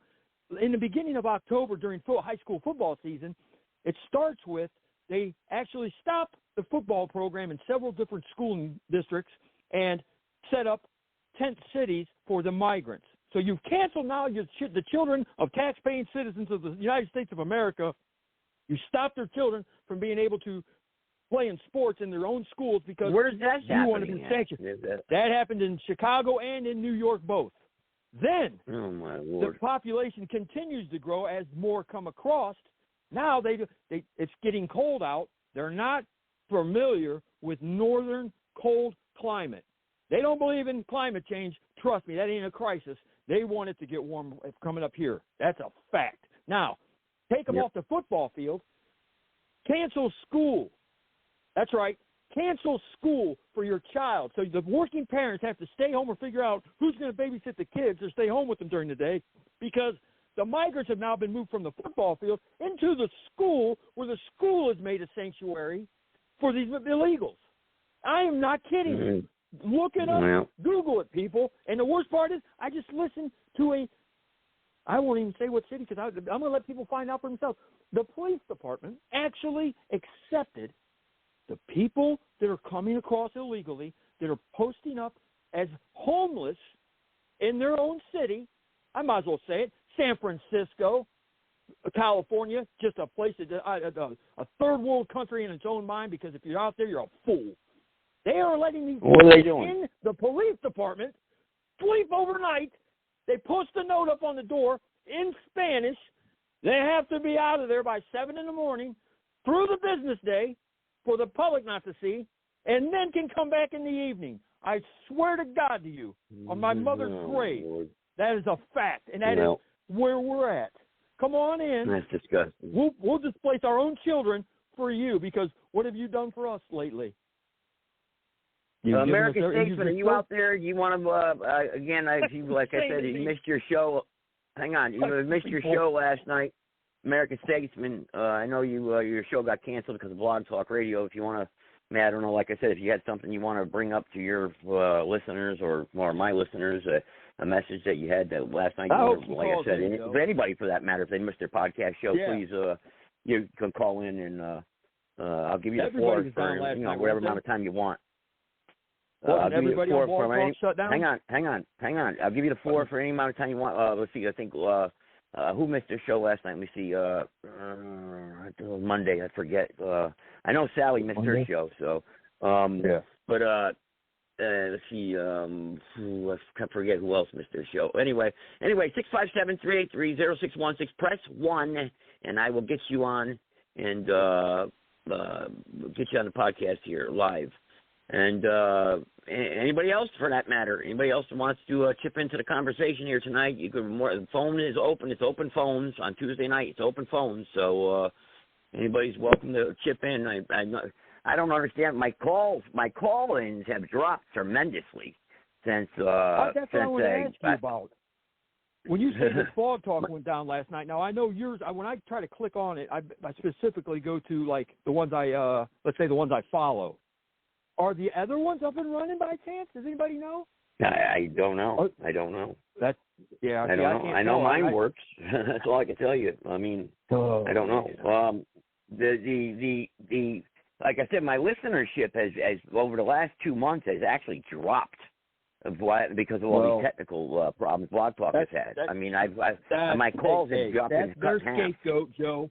That's the scapegoat of the shadow banning, where if you have the platform, like we were saying earlier, as soon as you get over the target or you raise up some kind of controversy that's going to oppose those people, they're going to shut it down. Yeah. They're going to try and do whatever. They're not going to just shut it down. Let me bring on. It's very difficult. Yeah, let me bring on 407 real quick, and then I got a private caller. 407, go ahead. You first. Yeah, hey, Joe, this is Nathan. in Orlando. Oh, Nathan, you said how you doing? You asked pretty good. You asked earlier in the show, what can we do to turn the economy down? I think one thing we need to do is ask. Okay, we need to ask every Republican and Democrat that's been in office since 1992, why they did not yell against Executive Order 12803 that gave our sovereignty and our economy away. What's the do? I'm not familiar with that executive order. Can you explain it to me? Executive Order 12803, George H. Daddy Bush wrote an executive order that allows other countries to buy up our infrastructure. Not other people in other countries, but other countries buy up our infrastructure, which means you can be driving down the interstate right now and be proud and say, my great-grandfather helped build this highway after World War II, and then find out which country owns that highway. Oh, hang on a second. Let me get a pen here. I want that executive order today. I'm going to call the congressional switchboard here. I may do it live on this podcast, but after I get to the callers. What was the executive order again? 12803. All right. Okay. Yeah. And I want to hear. I want to hear the show you do on that. Yeah. That's interesting. Yeah, that's good. That's a good question, and that's very good question, actually, and that's something that I will bring up when elected, too, in the House here. Well, I'm hoping to be elected, but according to the polls, I'm ahead, so, we'll see what happens. Got it. But well, you never I'm going know. to hang up and keep listening. Yeah, man. Yeah, thanks for calling in. Appreciate it, Nathan. Thank you. Goodbye. All right, private caller, you are on next. Oh, darn, I just unmuted this one by accident. Sorry.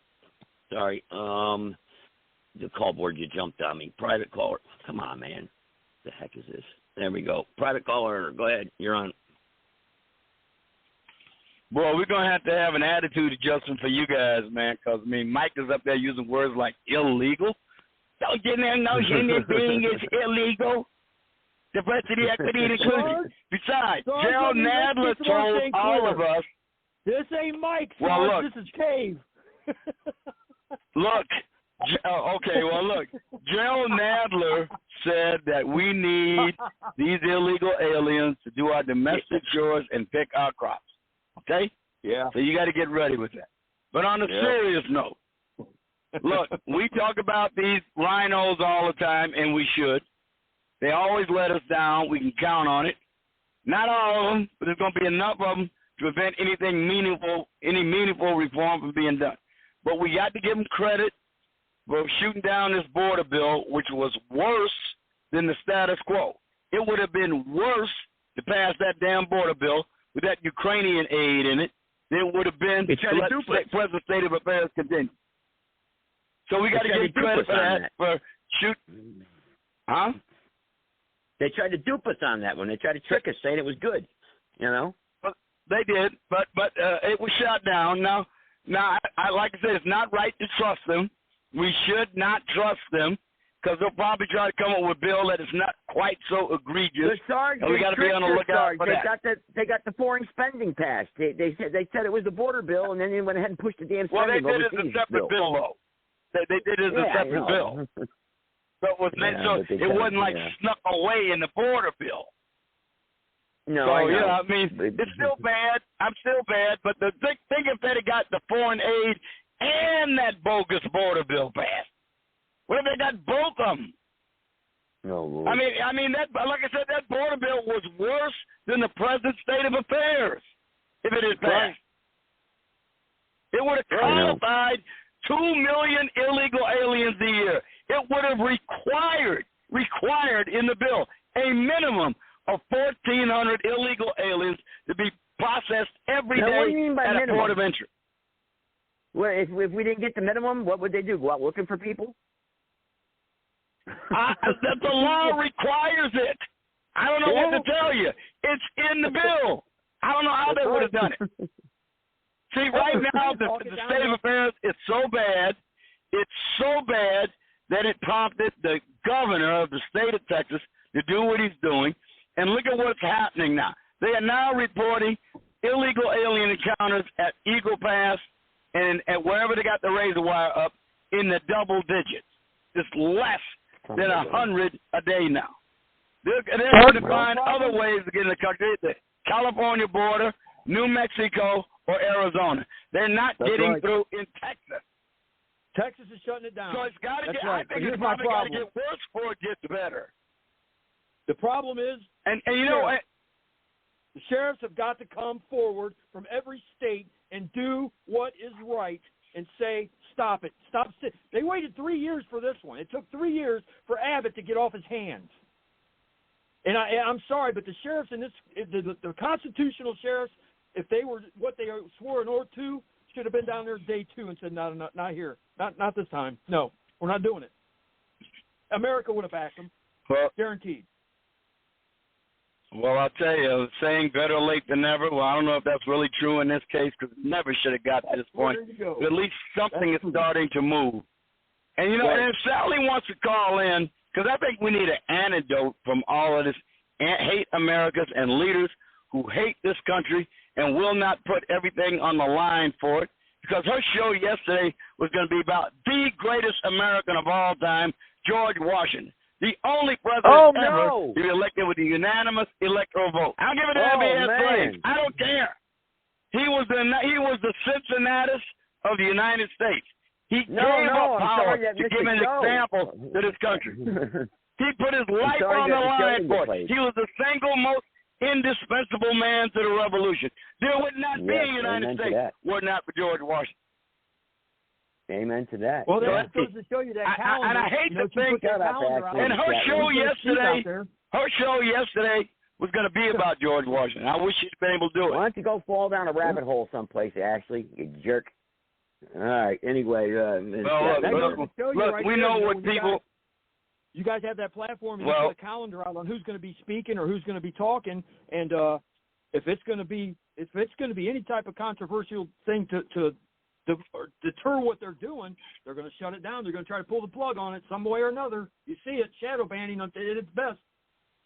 Yeah, that's true. Man, that's true. when you see the kind of people, look, when you see the kind of people who aspire to leadership today, like Nikki Haley, if I could be that, right? That's the Super Tuesday at very least, you know. I mean, look, she's like hell out no fear, like a woman's going, and she's aspiring to the same mantle as George Washington. Good God, how far we have fallen. Oh, I know. Man. I know. Hey, they want to send everybody over to war. They want everybody to go to war. They ought to try to hey, you know what? You're going to have to suit up and do it yourself, woman. How you like that? You want your equality? You want that warmongering mentality?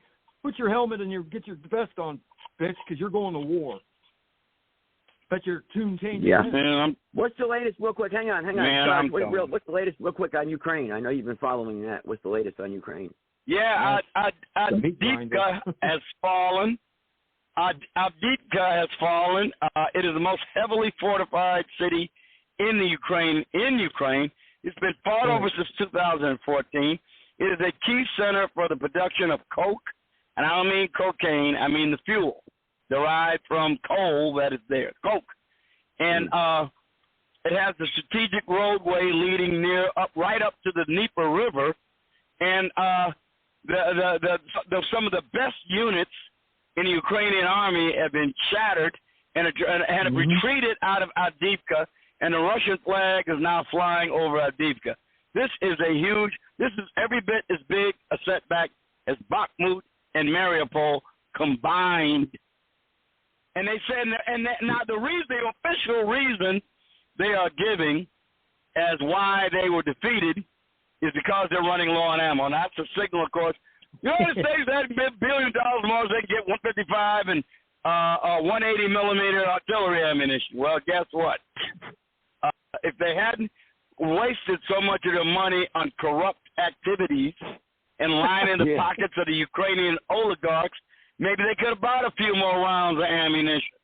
But no, that's not the most corrupt country in Europe. Zelensky's got that nice little piece of property down in Florida now. Maybe I ought to sell that and buy some ammo.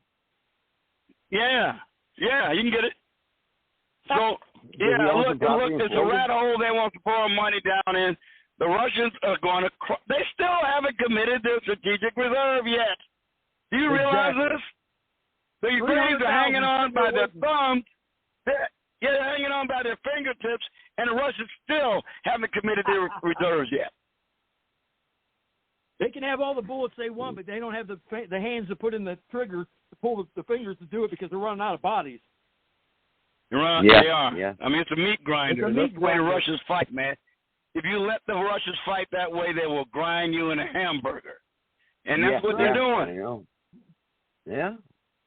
But yeah, we're going to send 90 or however much more money over there because, like Sarge said, that bill that just went up, in order, I think what the bartering thing they were trying to do was if we'll send some money over to Ukraine and Israel if you implement more money to put up and stopping the invasion at our southern border. Well, they talked about it, and then I hate to even put that guy's name in my mouth, Mitch McConnell, the rat-faced snake, slimy critters in there. He sure is. They didn't even put it in the bill, anything for the border. Nothing was actually put on paper for them to even discuss. It was talked about as a talking point, but the focus was the rhinos send more money to that's going to be their safe houses. They're running over there when this is all going to get ready, and if something happens that these people are going to be held accountable. They're sending their money over to their new banking system where they're going to be hiding at. And hang on a second here. And actually, yes, I do work out there, but you can't go there because the doors ain't wide enough for you to fit through. So you need to go to Jenny Craig or something else, or go there someplace else. Oh, Christ. Oh, that's not nice. That's not nice. All right, but anyway, but but man, it's all crashing down for these people, and now they're celebrating this great big triumph they had over this great big lawfare triumph they had over Trump. He's got to pony up $355 million in order to even appeal this decision, and this thing we got, and this god awful horrid fanatical lunatic functionary named Letitia James, who just gets up there and gloats and smirks. Hello, I mean, it sounds like I swear, I look at this woman, I'm looking at somebody who's possessed like with a demon. And she's up there telling about what a horrible person Donald Trump is for enriching the state of New York, for providing thousands of jobs, for beautifying the skyline of New York, for having a TV show that people enjoyed. All of these things are about Donald Trump. All of them, I'm supposed to believe he's like, I don't know, what's that guy in 1984, the Goldsmith or whatever, the one you're supposed to have 3-minute hate for. And I'm looking at it and nobody's buying it. But in her little self-satisfied lunatic echo chamber, she thinks people are responding to her like she did something important. It's crazy. I mean, it's crazy. And the woman campaigned on getting one individual when she wasn't even the attorney general, accusing him of crimes that she couldn't possibly know about because she didn't have access to the investigative tool that the attorney general's office has, and she didn't find anything illegal after she had access to the investigative tool. This is the first time in the history of the New York State where an individual was convicted of fraud with no victim, with no damages, with everybody getting on the witness stand and saying, hey, we were happy to do this with Donald Trump, and we'd like to do business with him again. And then Kathy Hochul let the cat out of the bag. Did you hear what she said? Kathy Hochul said, don't worry, businessmen, you don't have to flee New York. We were only going after Trump. It was his comment. No way. She's telling everybody, for Christ's sake, it was selective prosecution. You can't. She just convicted herself right there. That's a mistrial. Well, wait a minute, Joe. We got to qualify that. Joe, we got to qualify that, and this is why. Because they can always say, Kathy Hochul's the governor of the state of New York. She's giving her opinion. She doesn't speak for the attorney general's office or the courtroom of Judge Engeron. Okay, so that's what. But look, I know she's telling the truth. We all know it was selective prosecution. We know it. Wow.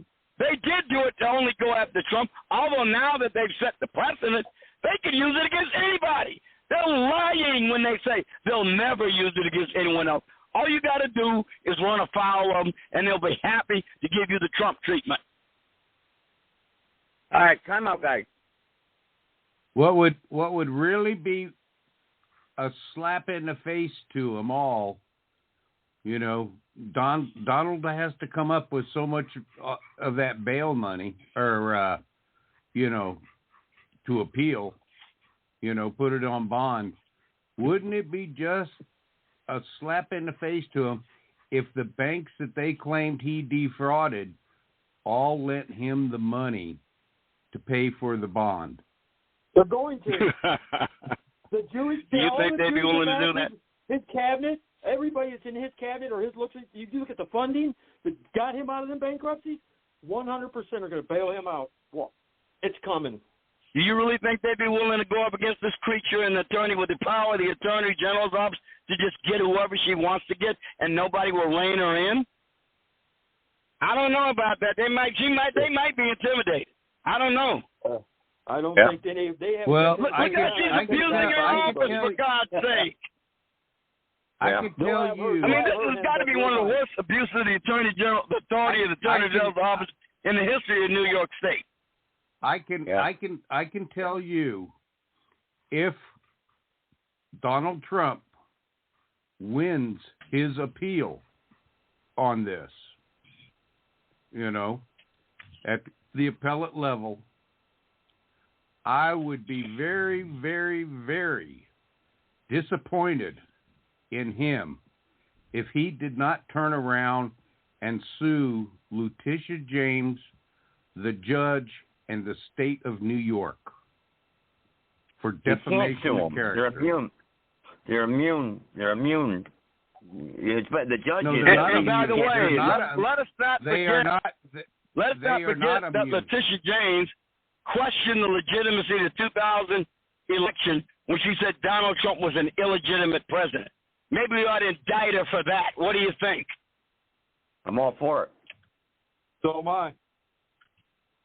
I don't think Trump's going to go after anybody. I think I honestly believe he's part of the problem. He's part of the problem because, sure, he did everything good, how fulfilled how many of his promises for this country. But the problem was, my main thing was when he said he was going to lock up Hillary Clinton, he didn't even make an attempt, not any attempt whatsoever to go after. Yeah, I know that criminal murdering. That's a dead issue.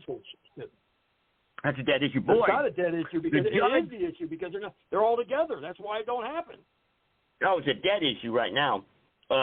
Hey, Boyd, it's immune. The judge is immune. You cannot sue the judge. The judge is immune? The judge is immune? Immune from prosecution. Immunity. He has immunity. He does. You can't sue the judge. Even when he found Trump guilty before the trial, even showed up. Well, that's what Letitia James said. Letitia James said that he found Trump guilty before the trial even started. Was she lying? Are they immune as prosecution as criminals? What about civilly? Can they be charged civilly and then bankrupted? The judge himself even said that Trump was guilty before the trial even started. You'll never win.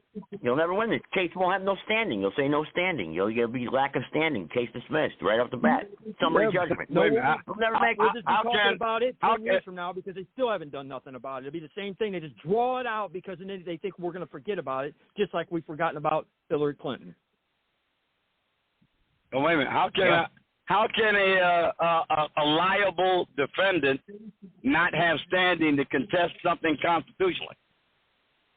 Yeah, I'm talking about suing. I mean, he's convicted. He was found liable. Not convicted, but he was found liable. So he's got to have standing if there's a constitutional issue for him to appeal. Do we have a constitution now that the country's filed bankruptcy? Well, that's the question. Okay, you got me there. I don't know. You got me there. I don't know if we really have a constitution anymore. You're right. I don't know. I don't know if we have one. It's crazy. Guys, even have judges cannot be sued. Guys, time out. Civilly? Judges cannot be sued. They're immune from that. They accept they cannot be. I don't know how else to say it. They just cannot be sued. You'll never get. They won't even be filed. It's a mighty tall bar to get a judge. It's really high. Yeah. It's really high to get a judge. Now you can impeach You him. have to get him on violation But of office. it's really kind of hard. Yeah, if it's remotely within the scope of their duties, man, they pretty much got immunity. I forgot the name of the place that you got to write. Judicial something for them. So you can, if you can impeach them, like let's say Mayorkas, for example. Mayorkas gets impeached. Now, is he under the same? I guess would be the statutes or whatever the laws that would say that they can't be prosecuted because they're immune. Now he doesn't face any criminal charges because he falls under. Oh no. That they only apply that to the president because the executive branch is personified in one individual. Well, two if you want to count the vice president. That's the reason they do that. I mean, a cabinet official ain't that. Okay. Wait. Good boy. Wait.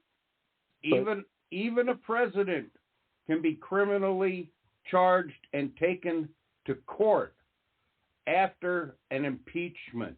After he's found guilty of an impeachment or what he was impeached for. Yeah, after removal from office. Then he can be taken to trial. Right. And then you have to. Yeah. Okay. That makes sense. That should be. Yeah. So impeach her. Mayorkas has been impeached. If he gets impeached, if it goes all the way through the Senate and Mayorkas gets thrown out of office, yes, they can take him into court. That's what he can't find it. I never can find shit, man. Whenever I freaking need it. Well, the Justice Department has never said that applies to cabinet officials anyway. They've only said that applies to president, not the cabinet official. I can never find it, man. I forgot the name of the freaking thing that you got to find. There's a place that you can go after. I wanted to say it anyway because I want people to know about it. There's a place that you could go to file for reviews on judges, and I forgot the freaking name of the place.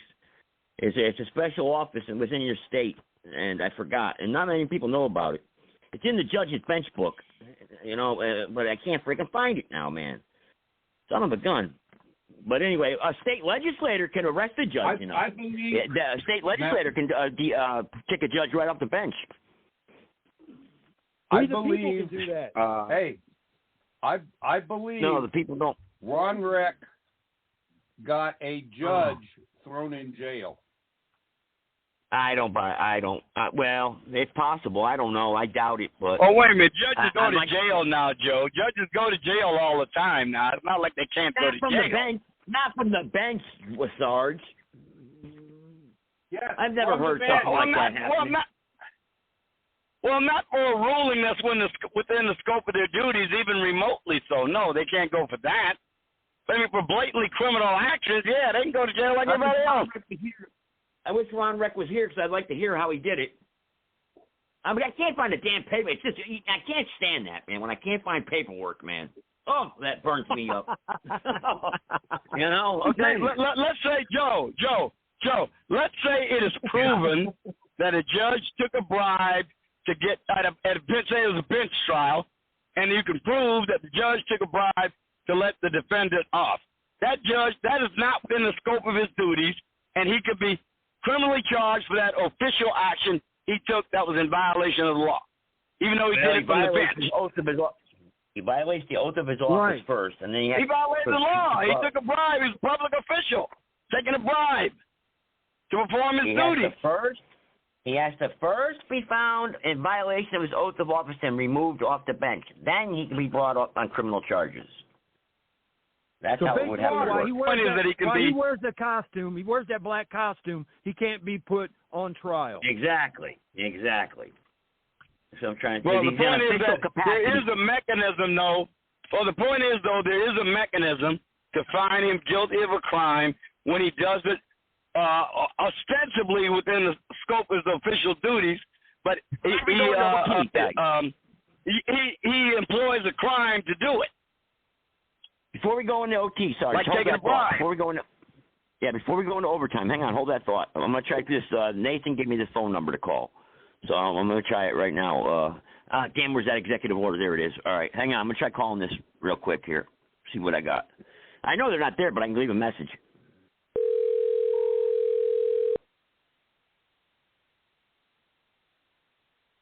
If it's still good. I mean, he gave me an executive order to complain about. But I don't think his number's any good anymore. Probably too late to call. I'm sorry, but the person you called has a voicemail box that has not been set up yet. Goodbye. Okay, well. All right, that number's no good. I was looking for a number that they were advertising for the congressional switchboard for a certain area there. I wanted to make a complaint on this executive order that Nathan was telling me about. Okay, guys, go carry on. I'm sorry. I always like to keep my promise, Yeah, well, again, just so we're clear, just so we're clear about this, if a judge is presiding over a bench trial, it's his duty to evaluate the arguments by counsels on both sides, evaluate the evidence, take a look at the law, then render a verdict and a sentence. That's his duty. That's within the scope of his duties. It is not within the scope of his duties, though, to do it after he gets a bribe to let somebody off the hook. So that's where you get his ass Sarge. if he does something like Sarge. that. Sarge, you have to know chain of command and procedure. You have to know that. You're a police officer. He has to be found in violation of the oath of his office, removed from the bench, then he can be brought up on criminal charges because he's in his official capacity when he's a judge.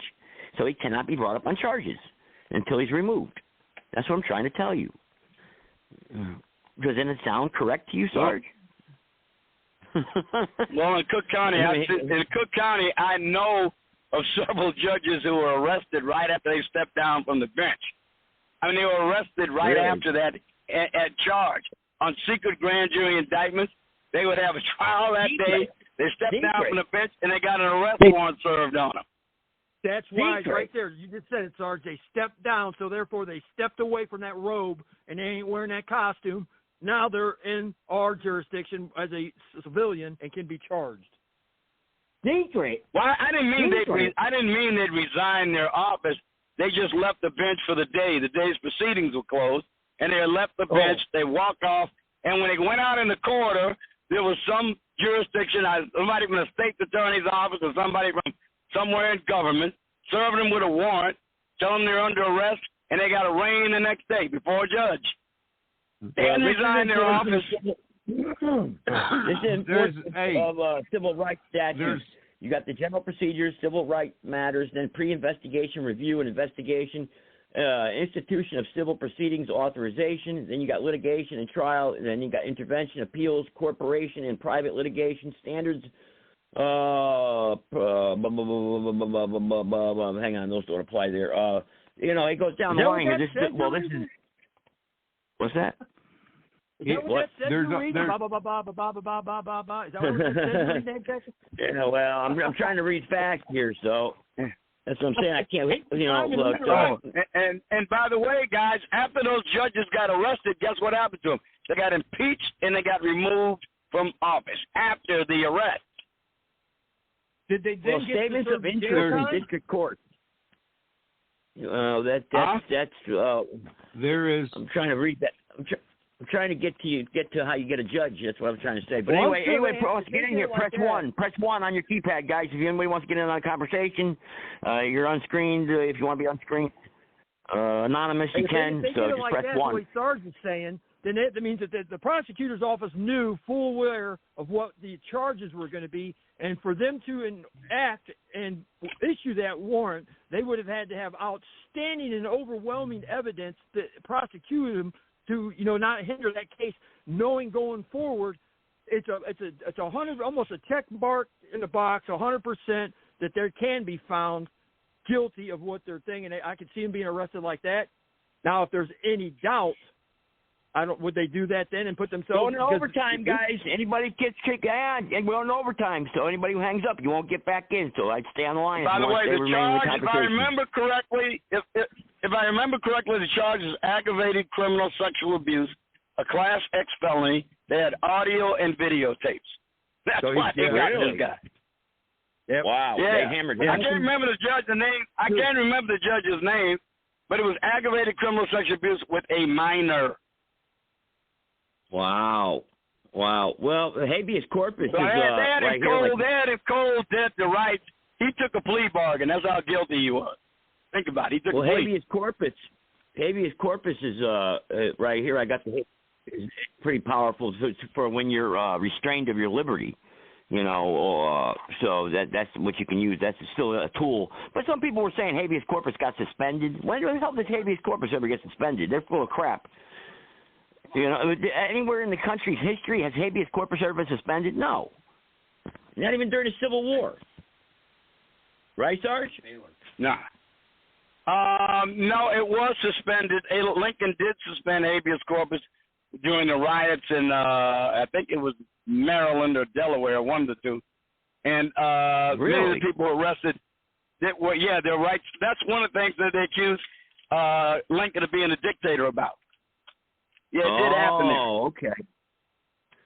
Okay, all right, I got you then. All right, well, I wasn't wrong then. I was arguing with this guy. No, I will agree with you. It is a rare event in United States history, but during the Civil War, it did happen. Also, when he arrested that congressman who opposed the war, he was a copperhead. His name was Blandingham, Clement Blandingham. He was denied habeas corpus. He gave an order to the Attorney General, and he was denied habeas corpus. He was a congressman. Well, it says here, only an appellate or a superior court judge may issue a writ of habeas. Look up the case. Look up the case of Clement Blandingham. I think it's B-A-N-D-A-L-L. Anyway, first name is Clement with a C. Blandingham, yeah. He was denied habeas corpus, and he got arrested by Lincoln. Real quick. I will look that up right now, but hang on. Real quick. It says right here, only an appellate or a superior court judge may issue a writ of habeas corpus. District court judges do not have this authority, according to, this is North Carolina General Statute 17-6. An appellate or superior court judge may also issue a writ on his or her own motion. So upon application, the judge must grant the writ without delay unless the writ is clearly prohibited. And then it's a $2,500 fine if the judge doesn't grant the writ. Imagine trying to collect that. Yeah, right. Well, I'm in my car right now. Joe. But like I said, if you look up that case of Clement Blandingham, you will see he was denied habeas corpus. I think it went to the Supreme Court. I can't remember what the disposition of it was, but they did deny him habeas corpus. And also some of the insurrectionists in Delaware and Maryland who were trying to prevent the movement of troops through, I think it was Maryland, yeah. They're trying to prevent the movement of Union troops. Anybody want to join in the conversation? Anybody want in border states? Anybody want to join the conversation? Press 1 on your keypad, please. You can remain anonymous if you want.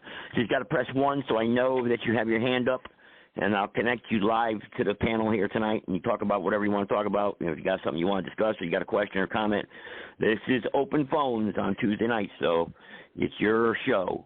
So, all right, what was the name of that show, case? Blandingham? Blandingham. Yeah, it had a hard name to spell. A lot of consonants in it. Name like that. B-A-L-L, I think it was double L. Blandingham. And his first name was Clement with a C. He served Ohio's 3rd Congressional District in the House of Representatives in 1863. He was convicted by an Army court-martial for publicly expressing opposition to the war and exiled to the Confederate States of America. He ran for governor in 1863 from Canada, where he was defeated. He died in 1871 in Lebanon after shooting himself accidentally with a pistol while representing a murder case for killing a man in a barroom brawl. Good old Ohio, you fucking idiot. So there you go. Yeah, there you go. I mean, he was denied a writ of habeas corpus. Lincoln just flat out turned it down, and Lincoln got away with it. Hey. All right, listen, my main question tonight was this. How can we fix our economy in America? How can us patriots come together as a minority, the 3%, 2%, restore our republic? These are questions that I'm trying to ask. Or how can we do it? Like, for instance, I'm getting elected here maybe to office here in North Carolina. You know, obviously I got to form a committee and you know, to get legislation passed, sponsor legislation. You know, how do we do this? How are we going to do this here, you know, across this country or even in the states or counties that we're in, you know, with the few numbers that we have? What voices or damage can we actually do? I know a de jure when it stands up and challenges a de facto. The de jure always wins. I know that. But go ahead. You've got to establish a system judicially and lawfully that's going to uphold accountability. You can't go away from the narrative of what's going on now and try to fix it, because what's going to happen is you're going to get put down by these same people that have done it already. So by doing that, you've got to remove and hold accountable and show the people that, yes, it's okay to say and stand up for what is right, not what is wrong, not be a bum, and take back what is ours, and that people not have to worry about that. Because if people are worried about fight for something, to get jobs brought back here, to do the work, you've got to speak out against the people that are sending it across the river or across the pond. When you do that and you're scared of it because you're going to get put in a gulag, or you're going to be anything. You're going to just have your life affected in every way possible. So you got to stop Everybody that. speaks out. Everybody speaks out. Everybody can speak out. We speak but out, it's but action. What actions can we take? Well, the people that speak out that are really, you see what you've seen going on with the January 6th guys that are still in jail, that you have the right to a speedy trial, haven't even had one. So that's the fear factor that you've got to eliminate through the propaganda. Oh, wait a second here. What did you just say? Well, you said there's people in January 6th that have tried to file for speedy trial. Well, I'd like to get their names. I'd like to know who that is, who those are, because that's a violation of their rights. Well, they're held in federal. They're prisoners of war. They're held by foreign entities. Yeah, I know, but that's what's going on. I don't know. It's a coup. How can they be held without a trial? Yeah, but how could they be held without a trial? There's no lawyers out there handling these cases? What's going on? Supposedly there's thousands of them still that have not had trials. No, there's not thousands. There can't be thousands of them. No. I guarantee you, if you look hundreds. Exactly, hundreds. I mean, you're only talking maybe a handful of trials have you ever seen about it. All those people there and all of them were arrested, and the FBI's still on the hunt for a lot of people. And they only have, 5 or 6 people that they actually can put in the media and say, yeah, we charge these people with this, this, and this. And it's basically your Oath Keepers, your Proud Boys, or whatever, the couple 5 or 6 guys. It's not the ones that are in the jail. I mean, you've got a lady that was just on one of the major news sources and said that her husband, because he's been incarcerated, and the sheriff that was actually in charge of the jails, now that's why I was listening to this, because I'm going back to the sheriffs, being in charge of the jails and the containment of prisoners still falls under the sheriff to mandate and take care of all prisoners through the federal system. Now, when that happens and they have somebody that does something criminally wrong to one of these prisoners, the wife finds out about it, then she approaches the other sheriffs. Now they're questioning it. They just had 1,000, I don't know how many of them, sheriffs in Washington, D.C. had a meeting and to decide what was going to go on, how they're going to interact with the federal and how to handle this whole immigration thing. But my point is, these guys are being held in jail. Now you have she's related this cop in the jail that did something bad to this guy that was a prisoner. She's on administrative leave. Well, why is that? Well, they're trying to find out. I think Josh Hawley even brought it up in one of the congressional hearings. He goes, I want to know why I can't get the transcripts for what's happened. It's going on with this person particularly. Let's just not talk about anybody else in jail. One person we know of that's got a serious accusation about a person in that jail that's done that. And if she's on administrative leave and has a prior background to this, and the main sheriff, the main guy says, I have to get back to you on that. They know what's going on. They're holding them. But why are the sheriffs not standing up for the damn people? They're not sheriffs. I mean, you're not going to have people stand up and want to do things and try to go out of their way to want to be here to fix this economy and bring back and speak out against these people because they're going to lock you the fuck up. They're not sheriffs. Washington D.C. does not have sheriffs. No, they had a meeting there. That's where they all met at. That was the problem. Why are they meeting in Washington, D.C.? Because they're not even a fucking state as far as I'm concerned. They're their own entity, just like the Vatican in London City. They're not part of the 50 states. That's why all those criminals, all those politicians sit up there, because they are immune to our laws. They have a whole nother regimen of things that they have to answer to, and nobody applies it to them though. But they're on it. They're held unaccountable right there. That's why. That's what the whole thing of Washington D.C. is. Well, they need to put a wall up around that all the way around Washington D.C. They need to build a wall and razor wire at the top of that and lock all them sons of bitches up and keep them there, all of them in there. Well, I mean, again, I don't know now. What? Go ahead. I'm baffled by the sheriff because so many of us know the importance of the constitutional sheriff and the powers that they carry in every state, in every city, in every community where they are a presence at. They are the ones that we would hope we could rely on, and they haven't helped out. You know, we talked about Sheriff Mack and all the guys and the movement he had going. I don't hear nothing. I haven't seen nothing in 3 years at this border. Now, let alone the northern border lets 1,000 people in a day. 10,000 a day down south. Now they want to set a minimum, like Sarge said, they want to set a minimum of 14,000 a day, or you don't get your funding. It doesn't even get voted on because they don't want that. They want it to be wide open because it all goes back to Biden signing the DNA, the Declaration of Northern America, where the Mexico, Canada, and America sat down, presidential, I don't know if it's an executive order, however it's signed. They got 6 pillars they follow. The interior borders are no longer. They can go free to walk back and forth all you want. There's supposed to be no accountability. It's the North American Union. The North American Union. It's called the Declaration of North America. Is what they signed in January of 2023. I thought Bush did that.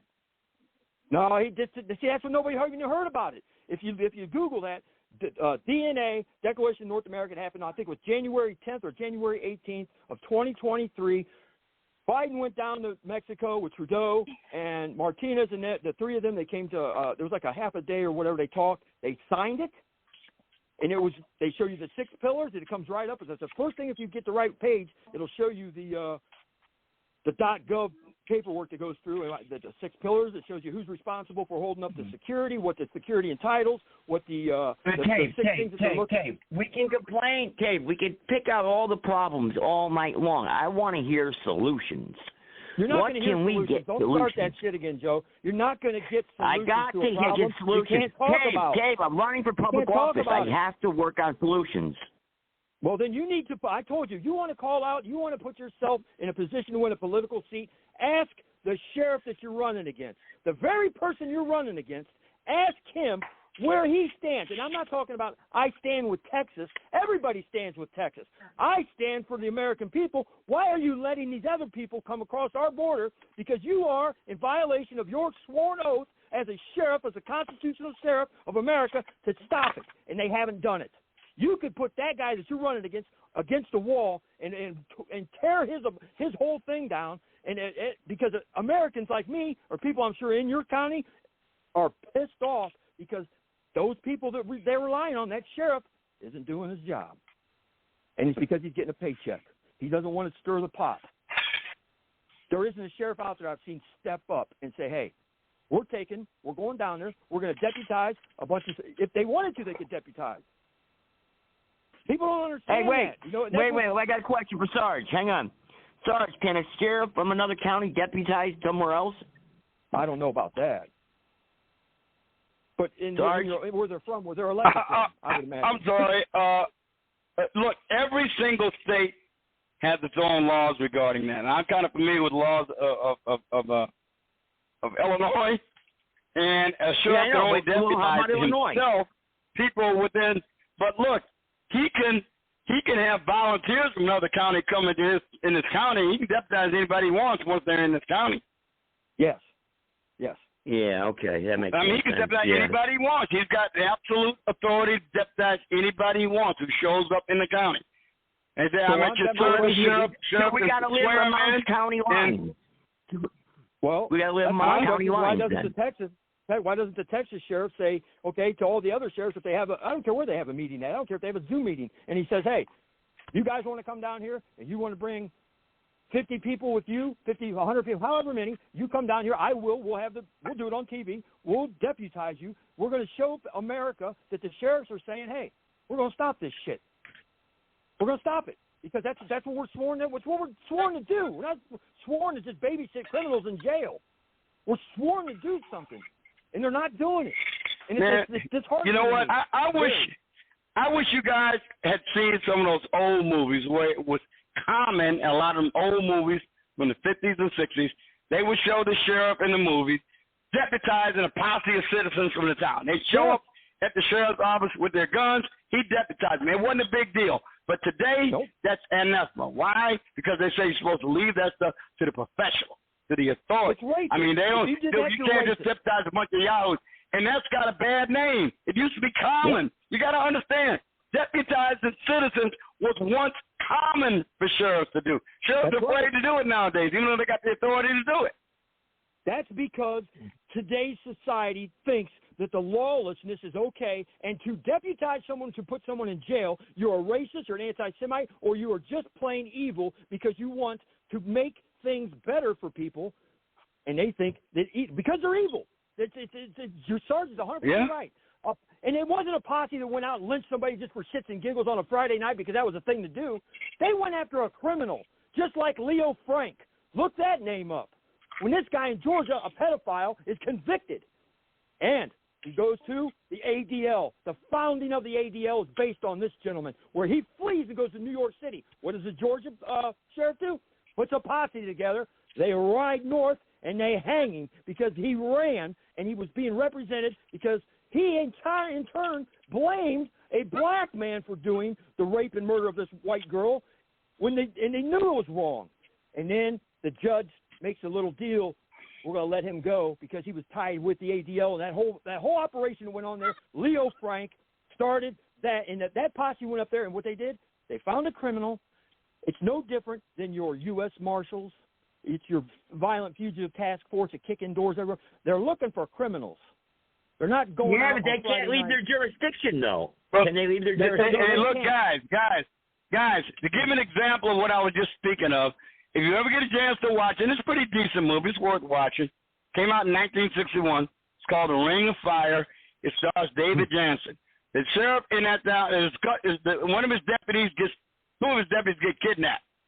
And he gets together a posse to go look for his deputies.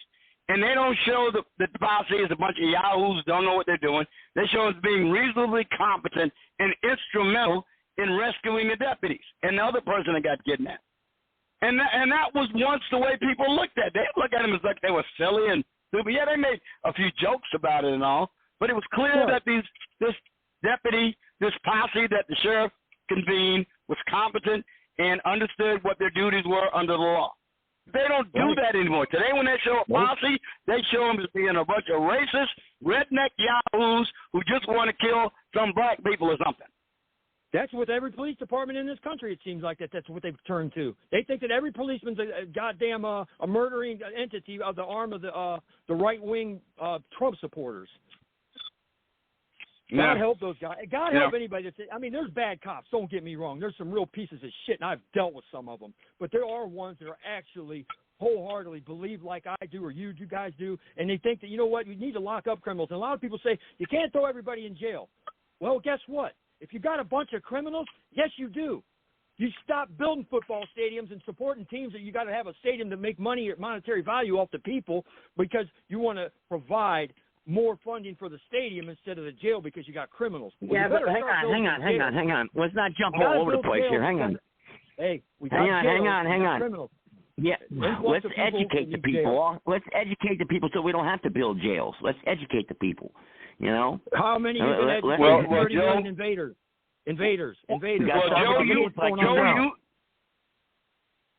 you always talk about restoring the republic. You always talk about restoring the republic, and you should, and you're right to do so. But I'm just saying that once upon a time in this country, the citizens were very close to the enforcement arms of their governmental entities. They were very close. They were part and parcel of them. Now, it's like we've set aside law enforcement, judiciary, and everything else as a separate class that has knowledge and procedures that are amenable only to them. They're not part of the people being involved in, like with the posses, like with grand juries and the like. I think that really needs to be restored. That sense of having a direct involvement in the enforcement mechanisms of your government. I agree. Listen, guys, quiet. I want everybody to hear this. I got a couple requests for this. You guys, Thomas Paine here. I played it at the beginning of the show. Here, hang on. That nation is lost, and you are allowing them to take your country away from you. Is it common sense to adore at the altar of multiculturalism? Read your world history. Not one nation has survived as a multiculture. It's the uniculture that is your strength. One country, one culture, one language. Is it common sense that 84% of the people want to make English the official language of America, but your majority political party espouses insanity, ignores the people, and says no? Is it common sense that 53 countries, mostly in Africa, have declared English to be their national language, and the party who declares we will unite you says press 2 for Spanish? Is it common sense to adopt your new national religion of diversity when the very word means disunity? We founded a country on similarities, not diversities. One country, one culture, one language.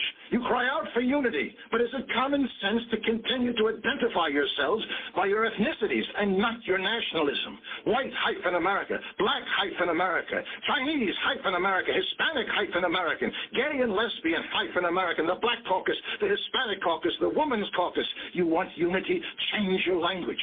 Isn't it time, once again, we all became just plain Americans? Or is that too much common sense? Is it your new common sense now to stand up and cheer when a presidential candidate wants to hand over the health care system to that same government who has run Social Security, Medicare, Medicaid, and 12 other entitlement programs into bankruptcy? A government bureaucracy who can't run a railroad, your airports, secure your borders, or find 15 to 20 million illegal aliens. That same government that allows Islamic women to take their driver's license picture wearing a neck scarf, covering their face because it offends their belief. What's next? Right. Allowing the Ku Klux Klan wearing their hoods? Is it common sense to bankrupt the American Treasury? Fighting wars for countries whose silent majority won't fight for themselves? Your debt is now $9.4 trillion. Is it common sense to continue to give away $9 billion of taxpayer money to unfriendly countries in foreign aid, including $2 billion a year to Egypt, who votes against the United States 80% of the time in the United Nations? All this while your own inner cities crumble. 40% of your high school graduates can only read or write at a 4th grade level. You have to import people from China and India for your high-tech industry because you haven't got enough smart people in America. And New Orleans and the flood victims of Iowa continue to be forgotten. This is madness. Lay down your misplaced global burden and rebuild America first. You can't support the world while neglecting your own country. Are you unifying the country with common sense when both of your presidential candidates cry out, we must show compassion for the 15 to 20 million invaders from south of your border? But not one word of compassion for the overburdened American taxpayer who is forced to subsidize the invaders by paying over $250 billion of their hard-earned money to establish America as the welfare department of a failed, corrupt foreign country.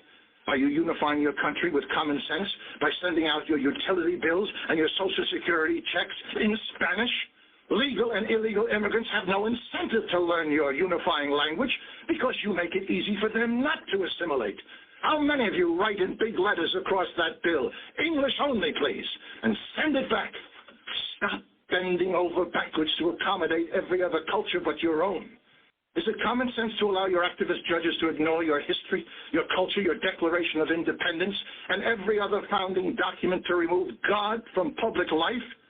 And endowed by their creator with certain inalienable rights, their creator, not the ACLU, not the will of the atheist, or the anti-Americans that sit on the Ninth Circuit Court of Appeals in San Francisco. Separation of church and state, yes. Separation of God from public life, never intended by your founding fathers. Is it common sense that the very political party who claims to be the party of the people and shouts, we will bring change, consistently stops all common sense legislation to secure your borders, establish workplace verification, and stop taxpayer money for illegals? They call themselves progressive global thinkers. We had another word for them in 1776. We called them traitors. This happened all once before. 232 years ago, it led to revolution and thousands of dead in the streets. It will happen again unless you take back America now. Join the grassroots movement of the Second American Revolution, not of guns and violence, but pressure, pressure, pressure on your non-representing representatives who created these problems in the first place. This is the most important phone number in your democracy, the Congressional Switchboard. Pick up your phone every day, every hour if need be, and call your representatives and tell them in no uncertain language to listen to the silent majority or else be thrown out on their hindquarters. It's toll-free, and your taxes pay for it. Would you stand by and watch your family perish when you have the power to save them? Of course not. Then why are you doing that to your own country? 1-866-340-9281. Perhaps you allow all this destructive, uncommon sense out of a distorted notion of tolerance. Remember what Aristotle said, tolerance is the last virtue of a dying society. You are tolerating the behavior that is destroying you. This wine was once rich, highly desired and admired, but when you dilute it with enough water, it stops being anything. Take back America now. Choose to be part of the Second American Revolution. Pressure, pressure, pressure. No presidential candidate, no political party can save you now. Only an aroused citizenry will turn this uncommon sense around. And he or she who does nothing now is helping them to destroy America. My name is Thomas Paine, and I approve of this message.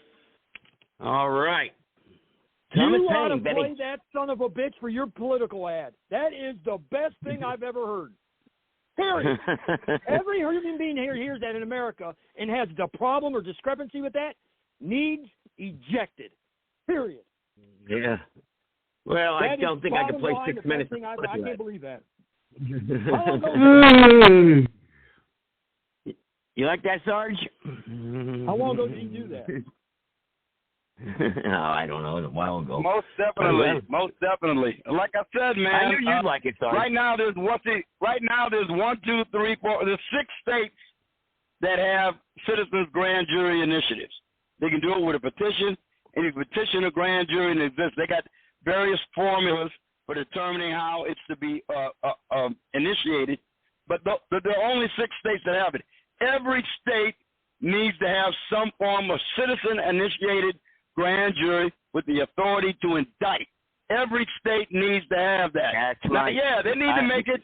They need to make it fairly rigorous, so you don't get a bunch of cranks clogging up the court system with ridiculous nonsense.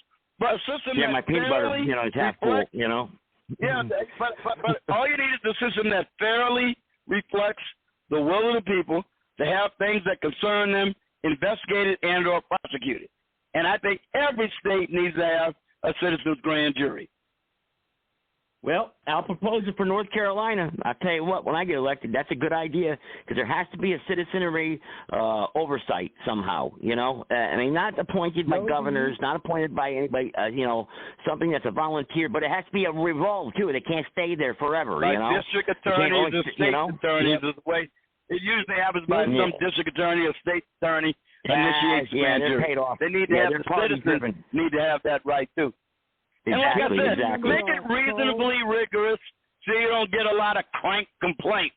But have something so a lot of people have a say in who gets indicted in their state. Yeah. Right. Yeah. Yeah. Do you remember What's Charles, your plan to stop the CCP from purchasing land, especially near military bases? We'll obviously create legislation that prevents any type of foreign entity or people from purchasing land in my state. That's a very simple one there, Sally. Hey, do you remember, if you're not from here, you don't buy. You don't get land. Joe, she got a couple questions in here. Go ahead. Do you remember Charles that used to call into the national militia thing? The attorney, the guy that stuttered. Yeah. I remember him. Yeah. I came across one of his BitChute videos about 2 months ago, and I can't find it again. You need to talk to him. Mike. I don't get along with him though. Who? Charles?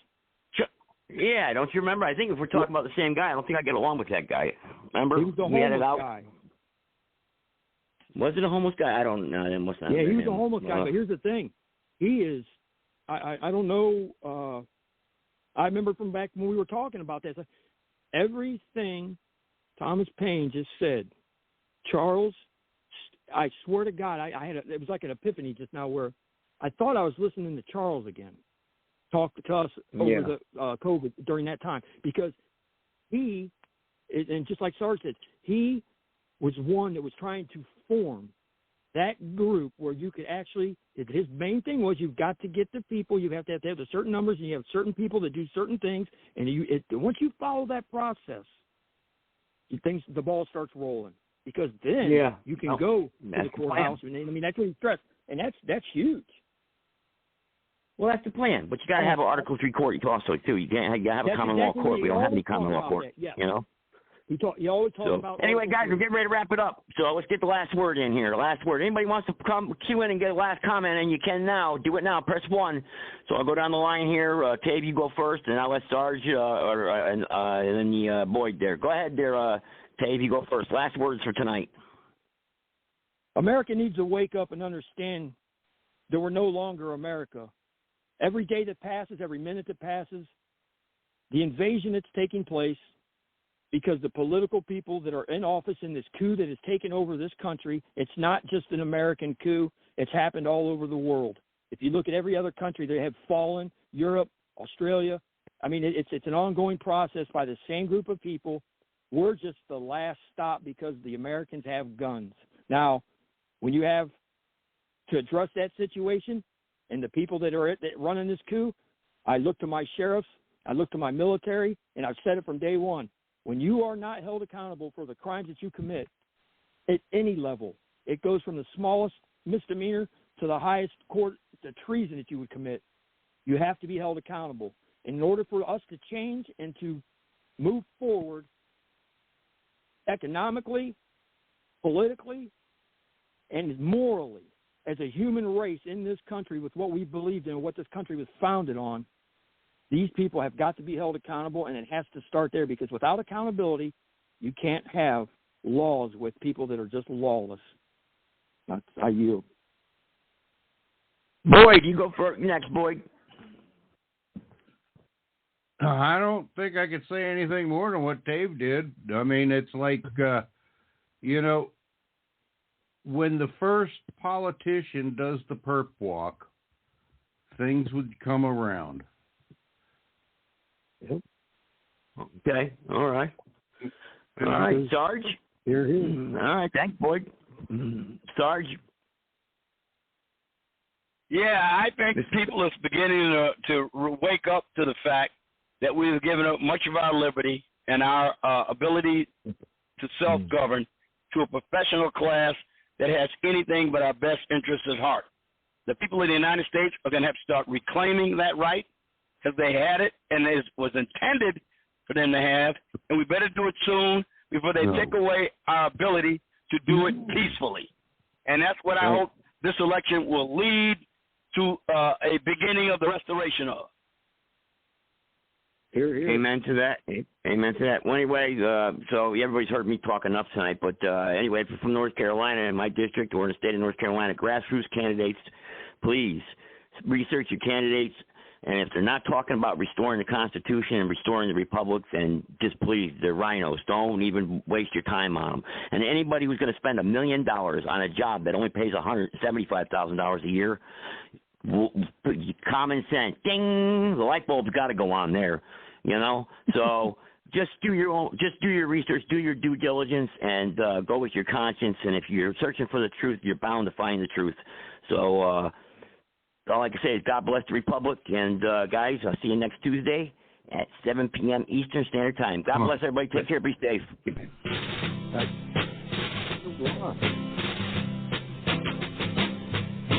Fighting soldiers from the sky,